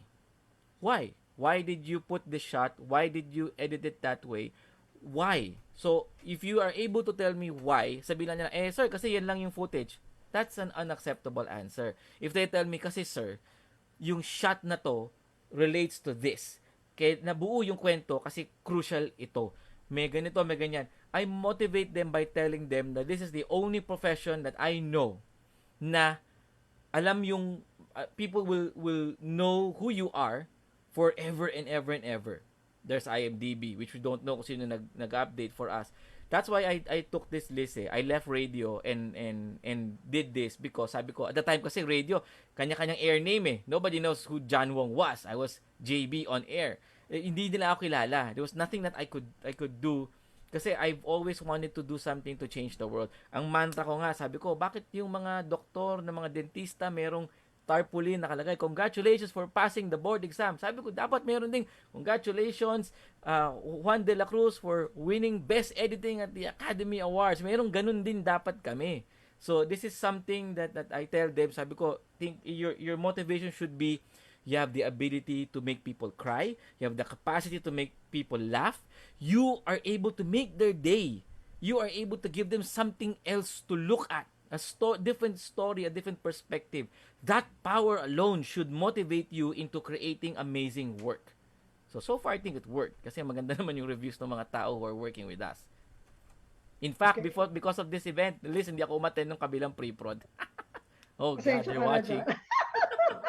They're Ako, watching. Sabi ko, can I send laking some... utang na loob ko talaga to dyan. I don't know how to repay you. Pag may sige, bahala na. Okay, I'd just like to go back to one of the earlier questions posed, no? Kasi for students, this is probably causing them a dilemma in a way. There's a question from Richmond Lim, whether you prefer to do Mac or Windows sa full post. And if heterogeneous po yung editing OS, sino pong mas madami? What's the second question again? Sorry. Uh, If you... if or heterogeneous po yung auditing OS, sino po ang mas madami? Okay, we used to have a Mac. We now are only Windows because I sold my Mac now. Why? Because for Windows users, it's much more easier to upgrade. Kasi the computer we have now sa office, some of the computers that are almost 7 years old, and it can still edit the material now.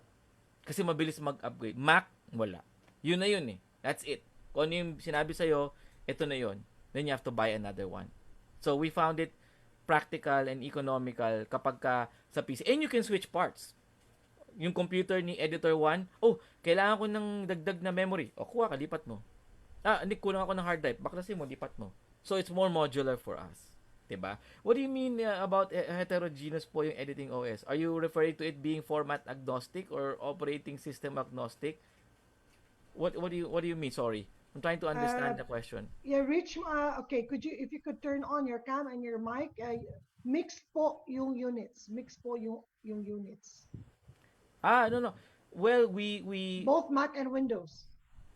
it's difficult actually for us. Hindi siya It's a magsisync. little bit difficult because the way we set up, it depends on how you want to set up your environment eh. Kasi sa amin, instead of yung 'di ba usually pahingin ng flash drive, lipat ko yung file, hard drive, lipat ko yung file.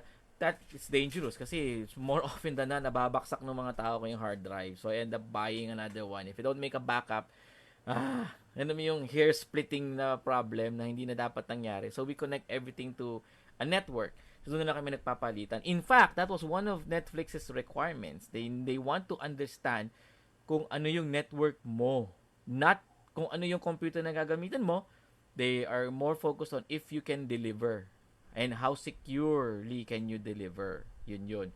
So we tend to not mix everything kasi nga maganda kung pare-pare, like my VFX team, pare-pare sila ng computer. Madaling magpalit-palit. Palit-palit. Parang damit yan eh. Lahat tayo large o palit-palit tayo ng large. Kasi large, medium, small, pare-pare sila. So, madaling mag-ikot-ikot. And troubleshooting is a breeze. Ayaw gumana ni computer A. Tingnan mo nga kay computer B, run the same software, anong problema? Okay, ito pala, sira na yung ganito. Kasi yung, ano kaya problema nito? So, babalik na naman ako. Diba? John, kasi if I may follow up, no? The school kasi, FEU, has invested on several Mac units. And then we have now created a couple of units. I'm with the instructional media video, and then we are going to create an instructional design unit as well. So initially, ang nire-request namin is, o pinabibili, is ang mga Mac. But hearing from you now, you're parang suggesting that it's cheaper pa kung Windows, and it's more flexible. Is that what you're telling me? Yes, without a shadow of a doubt. Initially, when I first came to Binild, when they invited me to teach there, when Seymour invited me to teach there, when I came there, sabi ko, what is this? Mac computers running Windows. Sabi ko, Mac computers running Windows? Nag-Mac pa tayo. What's the point of buying all of this? Kasi po yung networking software namin, Windows lang. Sana nag-Windows na lang tayo before we purchase. Before kasi people say, Macs are, the best for graphics and all. Believe it or not, the monitor I'm using now came from PC Express. It's a 4K monitor. I am promoting this to my friends. Sabi ko, I have to buy this. 4K, color accurate, very nice. 9,500 lang, Liz. 9,500. And I'm able to work, and I bought two immediately. Tapos, was sa Binild, when they developed their lab, I was very fortunate to have been consulted.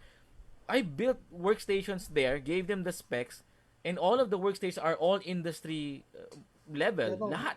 Lahat. Future proof. Max kasi, from experience, and Google it, for 2 years, it'll die. Correct. You'll die. It's already, ay, wala na, hindi na kaya ng Mac ko. Diba? Ang laki ng investment. Sobra. One Oo, Mac, oo. you get two workstations na high-end for PC. And those are really, really industry class. Kaya nga ngayon, I miss the 12th floor build so much because there are 26 computers there which I helped build. Kaya nung nagkaklase ako doon, ay, party to the max. Kulang pa yung 3 hours sa amin, Liz. I always extend and my classes don't want to go because lahat, real time, everything. Unlike before, yung Mac magka-crash pa. Ano nangyari? Sir, kasi hindi daw po compatible. They have to boot up again and wait and all. Pero to, one monitor blew up, they changed it to another monitor. They're cheap. Now, Mac monitors are what? $999 US. Really nice one. I just told you about this. 9,500.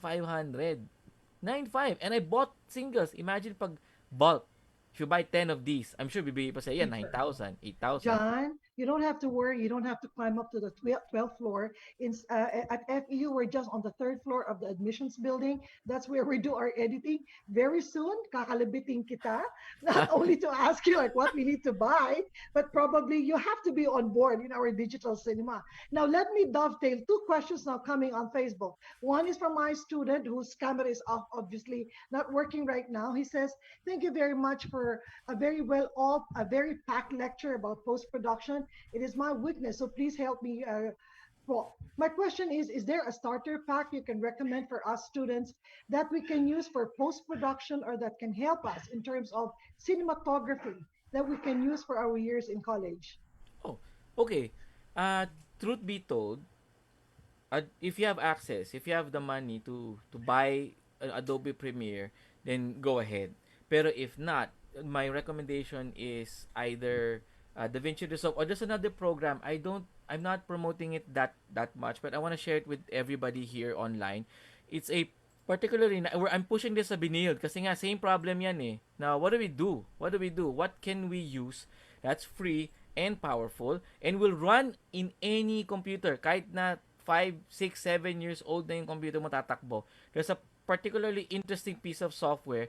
This is Hit Film Express. It's free. If you want to upgrade, it's merong $2, $5, $10. It's a one-time upgrade. And it's free. Look at the interface. It's free. It's very powerful. And there's so many things you could do. Look, ang dami yung tutorials. You can do all of these crazy effects inside the software. And it is free. You can do Avengers level visual effects. You can do so many things dito. And will my computer run? Look at the requirements. Sobrang baba ng requirements niya. 4 gig RAM. All of your laptops have 4 gig RAM. Your desktops have 4 gig RAM. You all have 4th generation Intel Core computers. If you have an i3, i5, tatakbo lahat yan. Look at the video card. The video card is really, really old and yet it works. Ganun yung ginawa nila. And you have masterclass tutorials. Ang dami. Sobra. It'll run. It will run. So it's very, very cool. So I recommend the kids do this or even people who are starting. Pag naman sa phone, kasi yung iba wala namang access sa computer and they want to do it sa phone. There's a software called let me just boot up my phone na nga. It's here. I recommended this to my co-faculty then. It's called UCut. Literally UCut video editor. Don't use KineMaster anymore. Don't use all of these paid apps. This one is free. It's absolutely powerful for Android devices. UCut video editor for iOS devices, yung iPhone, iPad, ganyan list. iMovie is still the best. Pero for Android, UCut is extremely awesome. I demonstrated it sa co-faculties ko. Nakagawa ako ng module. Nag-re-edit ako ng isang module for a fellow professor using this software. So it's particularly interesting. If you want to start, the first thing you should do is of course have a computer. Whatever computer you have, there's so many free options. If you have the additional money, then buy Adobe. But if not, Resolve is your best friend, and hit Film Express. Okay yan. Maganda yan. Or kung walang-wala talaga, Movie Maker. Windows Movie, start somewhere. Kasi yung principle ng pag-edit, ang ganda-ganda nga ng software mo, kung mag-edit ka naman, hindi ko maintindihan. Di bale, wala. What was the point of investing? Make yourself feel more, give yourself value as an editor, not the machine. Hindi, wag mong bigyan ng value yung makina mo. Bigyan mo yung sarili mo ng value as an editor. The other way around, di ba? Para madali. I've done projects list na hindi nila alam, iMovie lang. Galing. Yes. Now, may tanong dito, no? Question niya, how do you deal with clients who has little budget but want big outputs? Oh, that's usually ganoon naman ang intro eh. Kahit na ang kausap mo, alam mong yung puro ginto na yung nakasabit sa leeg, Pabarating ka pa. Rolex. Masabi, wala kasing budget eh. Pero makita mo, what camera do you use? Ang rental niyan, di ba 100,000 a day? Lagi kasing afterthought ang post-production, which is very, very bad. Kaya nga, I always insist. Involved na ako sa pre-prod pa lang. Para alam nilang nandun na si John Wong. Meron ng Chinese na maingay. Nandun na tanong ng tanong. Nandun na ako sa meeting. So, alam nila, teka muna, nandyan si John, nandyan si John, nandyan si John. So, how do I handle them? I find the middle ground. Sometimes, there are projects that come to me na talagang wala talaga eh. Sabihin na, John, ang budget ko lang 50,000 pesos or 100,000. Yung iba naman, very honest, sabihin, baka naman meron ka dyang trainee, meron kang OJT. Sabi ko, ang hirap naman no. Number one, wag naman nating i-belittle yung skills ng OJT ko. Wag natin i-belittle yung skills ng assistant ko, ng mga junior editor. Magagaling yan. Number two, sabi ko, bibigyan kita ng editor na hindi magaling. Tapos pangalan ng kumpanya ko yung nakalagay.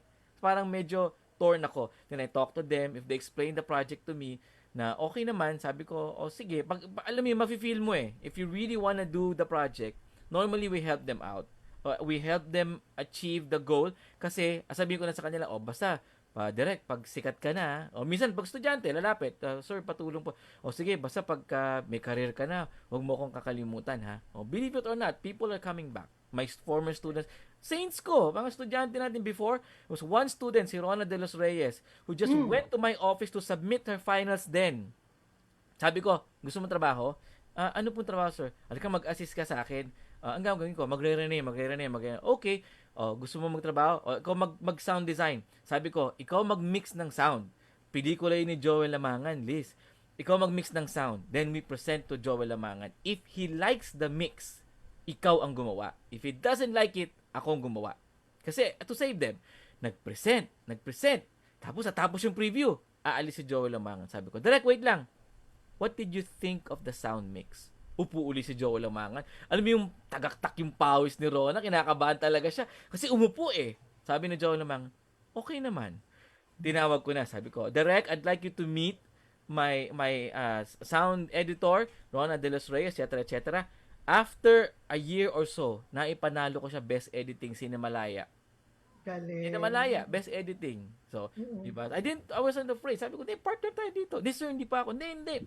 Partner, nanalo, Best Editing. Diba? So, I like to give people opportunities to umangat eh. Well, I'm not afraid of that. Okay ako doon. Yeah, basta hindi ka insecure, lalo ka makakaakyat eh.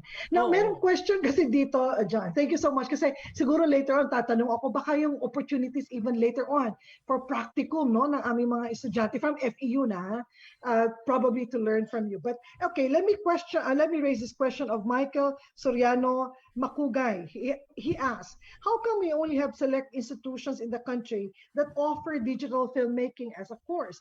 Do you think it's time for the government to fund, support, and promote this line of work? If yes, can you suggest ways on how this challenge can be addressed? Yon. I can't answer in behalf of, the lack of digital film courses kasi hindi naman ako, ano mo yun, I'm not in that position to do so. Pero when Netflix spoke to me initially, the initial interview, they asked me, even my partners, when they offered to work with me, tinanong nila ako, what do you want? So, the first thing that I want, sabi ko, is to be able to do something that I love. Number two, I want to be able to feed my family. That's number two. Number three, I want to do something to change the world. And number four, I want everybody to understand the importance of post-production. I've always advocated myself, pagkausap ko si Lisa Dino, minsan when we see each other before in parties, sinasabi ko sa kanya, you know what, I want people to realize na, oy, kasi dati kasi pag post-production, Thailand, Technicolor, Bangkok, dun lahat, Hollywood films, dun palagi. Sabi ko, no, kaya rin natin yan. Kasi yung problema before, guys, come on. Hindi naman natin kaya na isang post house lang ang 1 milyong project. So, pasa-pasa, imagine mo closing credits ng Hollywood. O, ang gumawa ng effects, eto. Pero ang daming maliliit. So, bakit di tayo pwede magtulungan para sabihin na ang galing ng Pilipinas sa editing? Doon tayo. Doon tayo, di ba? Doon tayo. So, I want people to realize, even when the president talks on air, may editor yan eh. May editor yan. And we have to tell everybody, it's something that can give everybody employment opportunity because you can work from home. You can tell everybody, you can showcase our creativity. It's something that will allow us to, pinakamabilis na kasi ito na na way for people to realize how wonderfully talented we all are. Apart from, oh yeah, Filipinos, magaling yan kumanta ng mag-video, okay, magaling yan kumanta lahat. They don't realize na singing is part of post-production. It's part of it. Whenever I edit, I listen to wonderful music to get me inspired. So, I hope sana may way. I don't know what avenue it is because the FTCP is a little bit focused on productions. And yes, they do have post-production na activities and events. Pero feeling ko talaga kulang pa eh. Ang isang, bilis share ko lang, before the pandemic, ang pinaka-advocate ng ganito, FTCP working with Solar Pictures. They always invite me. At the last talk I had with them before the pandemic was quality control. They told me, how are you going to talk about quality control? Kasi nga sabi ko, that's something no one ever wants to do. Everyone assumes na, okay na ako. Okay na yan. Wala. But no one wants to sit down and watch their work again. So, yun yung last na topic ko sa kanila. So, sana more of those. Because ang dami ko attendees noon. When people start hearing about it, we were expecting 50, 80 plus yung dumating.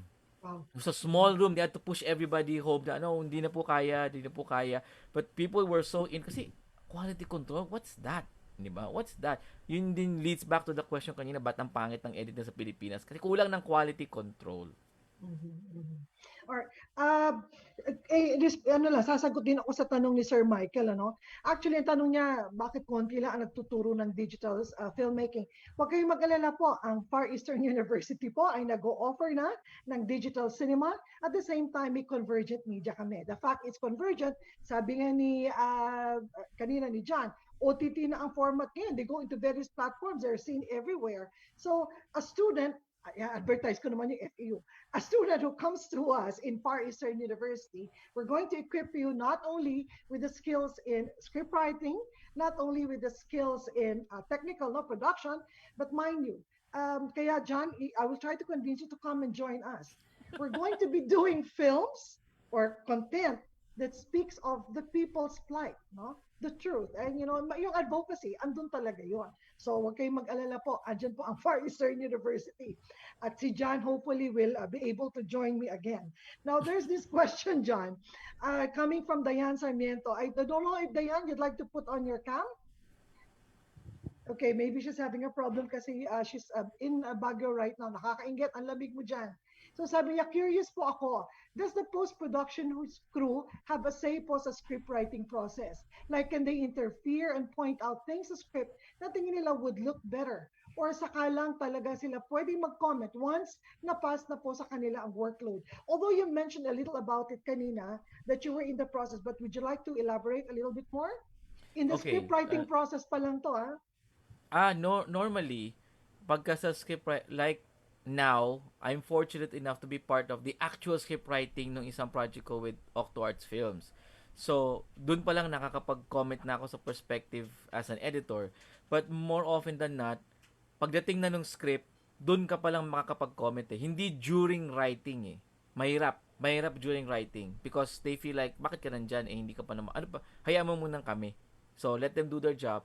Then, doon ka pwede mag-comment. And, again, the last and final writer of the story is actually you and your director. Sometimes, there are often arguments between me and my director. Like, kanina, wala namang argument to kay Baby Nebrida, but hindi ko talaga ma-feel yung pagsusulat. Even Felix Manalo, when I edited that, hindi man ako iglesia eh. So, hindi ko alam. I don't know kung ano yung kwento nila.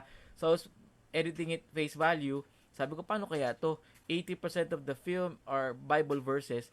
So, feeling ko, nalilimitahan ako as an editor when trying to be creative. Then came the time that I had to make the trailer. Sabi ko, itong trailer na to, akin to. Tinanong ko sila eh. Alam ko na hindi marunong gumawa si Direct Joel ng trailer. He's always told me, I don't know how to do a trailer. Tinanong ko rin ng Iglesia people, do you know how to do a trailer? Anong gusto nyo? Hindi ko alam eh. Sabi ko, akin yung trailer na yan. So, first thing I did, I looked for a line. You can Google the trailer later and watch it. Yung opening na salamat sa Diyos, sa tulong niya, patuloy ang paglago ng iglesia. Liz, isang buwan kong sinasabi yun. My wife thought I was going insane. Naliligo ako, sinasabi ko yun. Humisigaw ako, salamat sa Diyos at patuloy ang paglago ng iglesia. That stuck with me. Sabi ko, kailangan yung opening ko, kuha ko na lahat ng iglesia. Na, okay. And then my trailer has to be agnostic. Ibig sabihin, iglesia ka man o hindi, dapat ma-enjoy ng mga tao yung trailer. Na, gusto kong panoorin. So when I submitted it, walang revision. Wala. Balaging ganun, I'm very fortunate that I think that's my skill sa pag-edit. You give me a really long story, concise ko yun into a 2-minute trailer. So, normally, yung script, I read it, tas magko-comment ako, sabihin ko, pwede po bang ganito, but not during writing. I respect the writer. I know how hard they worked on it. Tapos, pag kami ginawa kong edit, kukonsultin ko pa rin sila. Can we please do this and do that? And may ibang writers si takot umupo sa editing room kasi makakaaway daw doon yung editor. Sabi ko, no, because ganito eh. Iba kasi yung panapanood mo na eh. Pag nakita mo na yung visuals na sa papel, oh yeah, ito yung character ko. Pag nakita mo na, ay, mukha pa na siyang masyadong maganda. Parang hindi na bagay yung sinasabi niya. Okay, palitan natin. Yon. Thank you very much, John. So obviously, marunong ka talaga mag-shorten. Like, what could have been a semester, no? Buong semester o lecture. Somehow, you're giving me an introduction in to 1:30 to 3:30, 2 hours din yun, ano? Correct? Yeah, galing mo. So time check, it's 3:31. Okay, but before I call in, I will be calling in a student to give us the key points, key takeaways in this particular webinar.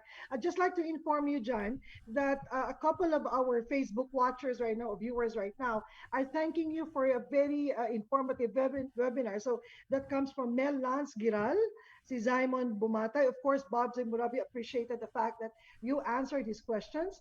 And then, of course, Michael Soriano Makugay and Aki Yakko, and a couple of more individuals, even si Daniel Gurion. Okay, I was not able to ask the question. But anyway, here's Yuki to share with us now as a student. No? Ano yung tumatak sa kanyang isipan? Okay, Yuki? Yuki, it's your turn. All right. First off, I want to say good afternoon, Mr. Anthony Wong, and thank you for this informative webinar, Mr. Anthony Wong, Ma'am Liza Banto, and the respective faculty here with us today. Truly, the insights post-production during the pandemic, protocols, changes, and challenges is an eye-opening experience for us, the first-year communication students, and to our Facebook Live audience as well. To synthesize the event, our speaker discussed the definition and the difference between terrestrial and OTT or over-the-top media service, in which he described terrestrial media service as a type of broadcasting in which television signal is transmitted by radio waves from a television station to a TV receiver's antenna, while he described the OTT service as a media service offered directly to viewers through the internet. Next, Mr. Anthony Wong gave us a peek on both offline and online editing process during the post-production workflow.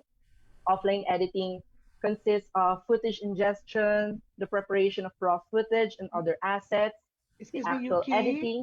Yuki, Yes, po. can we shorten it? Do not repeat it kasi aabutin ako ng 2 oras. Just give us the key Sure, points. ma'am. Okay, all right. So what sa'yo, anong tumatak sa'yo sa pakikinig mo sa webinar na ito? You can just proceed with Actually, the key there's a points lot lang. po. Okay. And he also described the changes and the challenges that the post-production has been currently experiencing. In addition, our speaker also gave the possible careers that we can get in post-production. And what struck me the most is this line. It was funny, but um it really engraved to my mind that you are the best editing software and our minds are ever extending, and it is in our own ingenuity and creativity together with our physical will and efforts that we can curate the best outputs. Ayun po. Thank you very much, Yuki. All right. I would like to call now at this point, Sam. Would you like to come on board with your cam on? Hold on 1 second. Let me just share a screen. John, of course, I owe you a lot. There's nothing that I could do to be able to repay you for your time and wisdom. So at this point, allow me lang to. Okay, can I share the screen, John? Okay, all right, hold on. Okay, sandali. Nawala ata yung aking slide. I have to go back to that slide. Hold on 1 second. All right, so anyway, chika muna tayo. John, so how did you feel about your participation with us right now? Oh, it's great. There are a lot of nice questions though. There was one question actually to from if I was going through the chat box dito sa Zoom. I think Lorenzo Gray was asking, was there one point in your experience or life that you had a big problem or challenge you had to overcome when editing? There are many, actually a lot. Some of them have weird expectations. I even had one director who wanted to party na kasi in-schedule niya yung cast party the same day ng final edit namin, and naka-gown na siya, naka coat and tie na yung anak niya. Even I was wearing my suit, and the party was 9 o'clock. 9 o'clock nag-edit pa kami. These are weird problems na hindi na-encounter na, but I told them no partying hanggang di natin natatapos tong picture lock na to. I was very very very strict. Sabi ko, no partying. If you walk out on me, we won't see each other for 3 days, late ka na. Sabi ko, if we're going to the party, lahat yan, all of your actors will ask, how's the film, how's the film? So we went to the party 11 p.m. na.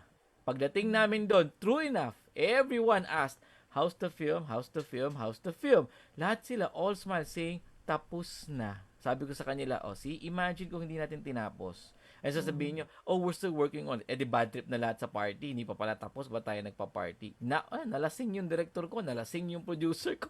Kasi alam nila, wala na silang trabaho. The other challenges were sa technical side. Na minsan, hindi mo alam. Felix Manalo was 65 terabytes. Can you imagine having 65 terabytes worth of data? Ganun kadami. Yung time na kapag you devote, the challenge actually was health concerns, kasi people think na, oh, editor ka kaya mo magtrabaho ng 24 hours. Sabi ko, yes, that was 20 years ago. 20 years ago kaya ko magtrabaho ng 24 hours. Ngayon, I'll die if I work 20 hours. Di ko na kaya. I don't encourage it, especially to my young editors. No, sir, kaya namin. Di kayo immortal. Sabi ko, lahat yan, hahabulin kayo niyan. Sobra. So, don't push yourself too much kasi para kang para kang ballerina na bababalian ka at the age of 32. Retired ka na sa 32. You don't want that. You want your career to be as long as you can. We're not ballerina. Sabi ko, sila at 32, mayaman na yung mga yan. 32, nag-start pa lang career natin. Hindi natin kaya. We're not earning as much money as them. But we are doing something that will, change the world. One little anecdote that I want to share. There was a discussion before na sabi ko, when people went to my office dati, I had the office pre-pandemic sa BGC, lahat ng pintuan ko list, nakalagay, ibawat room ko, name ng scientist. I had an Einstein room, I had a Pascal room, I had a Franklin room. People are asking me, ay, bakit ganun yung pangalan ng mga kwarto mo? Siguro dahil scientist, no? Sabi ko, no. The reason why I named them scientists, based, yung reference ko mga science sa mga kwarto ko, is because all of these people around you have done something to change the world. So whatever I'm doing now, I want to do something to be able to change the world. If it's the world of post-production, then let it be the world of post-production. If I'm introduce a workflow na, kaya pala, no? Kaya when I got the accreditation, sabi ko, that could be one step for everybody. Sabi ko, I'm not saying, dapat ako lang ma-accredit. No.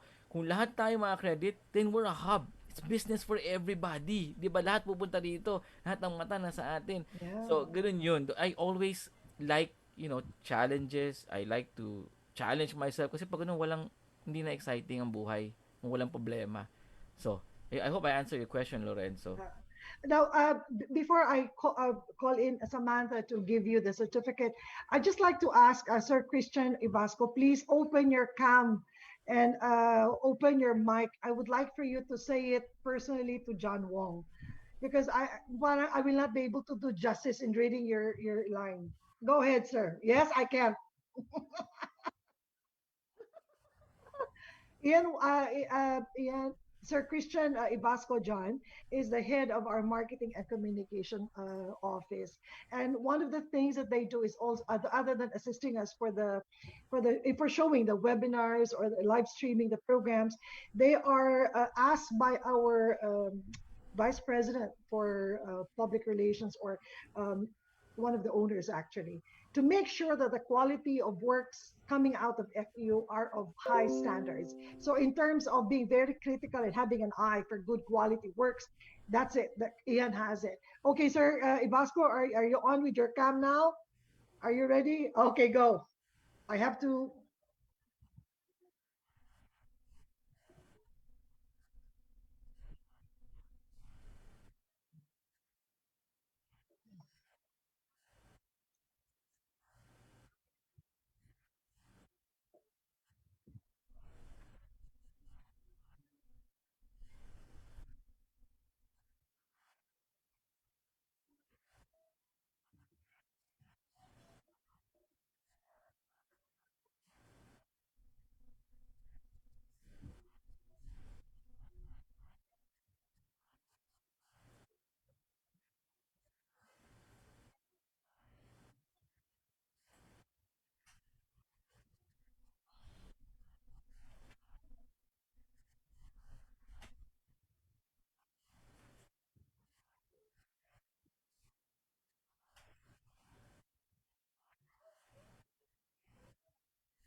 Thank you for your kind words.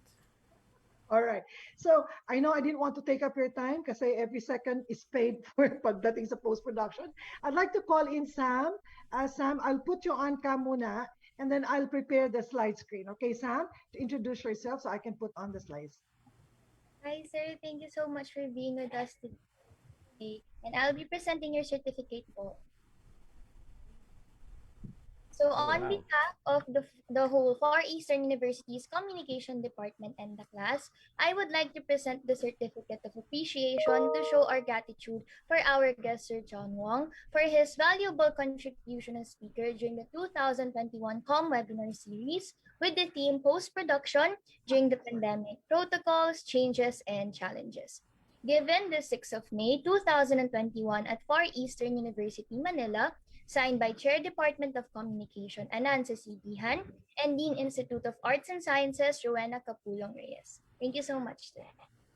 You're welcome. Thank you so much for having me. All right. And Seymour Sanchez is actually with us, John. Uh, writes this quote: "A rising tide lifts all boats." That's At this true. point, John, I would like you to give me one more short, perhaps a few more seconds of your time to give some short words, perhaps, for the students. You've inspired them actually throughout the program, I mean, throughout the webinar, but you might wish to add something more. Well, again, like I said, do you are the best editor, you're the best editing software. So you don't limit yourself into thinking na, oh yeah, kasi that person has 50 years of experience compared to me. No. Your life experiences are your best teachers. Be thankful na na-experience mo tong pandemic na of course you're still alive. take what you can with everything that's happening to you. The best inspiration are the people around you and the things that are happening. If it's sadness, then take something away from that sadness that will help you become a better person. If it's happiness, don't take it for granted. Learn from what makes you happy. Do not tell yourself na, I don't know how to do this eh. Kasi Liz, ang problema nung ibang post-production people that frustrates me is, they declare ko, I can only work on movies. That's it. But you didn't learn this as you're supposed to be an editor. Dapat any type of material. If you're in a bind, hindi mo na alam ang gagawin mo. Like every movie that I do, every project I do, di ko alam. I'm not saying, pag may dumating kay John, edit, boom, alam ko na yan. No. I ask them, how do you want me to work on this? Learn to collaborate. Huwag ka swapang. There's no shame in asking for help. Believe me, there's no shame in asking for help. There's nothing wrong. Mapahiya ka na for 5 minutes kaysa mapahiya ka for 5 years. Kasi 5 years na mali pala yung pinopromote mo, hindi mo pala alam. 5 minutes, humble yourself. Ask, paano ba yun? Don't be afraid to share information because learning is constant. Really, learn to adapt. Learn to see the silver lining. Try not to overwork yourself. It doesn't really help kung mag-zoom kayo ng 15 hours just to discuss a particular project. Find a way, find an outlet. Huwag ka magpakabaliw sa trabaho lang yan. Di ba? Trabaho lang yan. But it gives me ₱1,000,000. Yeah, but the million minutes that you're losing with your family, that's something you'll never be able to earn again. So, relax, stay happy, and love what you do. And always remember to preview, preview, preview. Wag palaging, bahala na, pag pinasa ko, yun na yun. Diba? There always a better way of doing things. It's just a matter of finding it in the middle of the haystack. Again, thank you so much. And there's one more I'd like to share, Liz. Yeah, Don't go, hate me go. for this because I realizing that I shared something with everybody. Magsa-stop share ako ha. I'm gonna share Mhm. something lang really quickly because this has saved me so many times. You see this program, you can download this for para ako nagpo-promote ng ano, ng mga apps, 'di ba? You can download this for your Android or iOS devices. It's Voice Record Pro. It's free. It's an amazing piece of pang voice over, Liz. Pang Mhm, voice over, mhm. an amazing piece of software. Meron pang meters, yung the old days when we were in radio, ganyan, ganyan siya. So, if you want to record voiceovers, if you want to dub anything, you need to submit a project or whatnot. Use Voice Recorder Pro, Voice Record Pro. It's an amazing piece of software. But do you have to use a special kind of microphone? Oh, you know what I do? But you have to, like now, I have a very nice microphone. Yung pop filter that I use, ganyan lang ako, Liz. So, then I put my hand in front. Yan I do voiceover. Go inside the Wow. car. That's the best way. Si Pops Fernandez, pinapunta ko sa kotse. Sabi ko, hindi daw siya makakadab. No, get your iPhone, download this, and go inside the car. Why? Pag nasa loob ka ng kotse, naririnig mo ba yung ingay sa labas? You can barely hear people talking outside. So, the best place to record your sound is inside your vehicle. Ganun ba yun? Nag-record siya. Nadab. Tapos. Diba?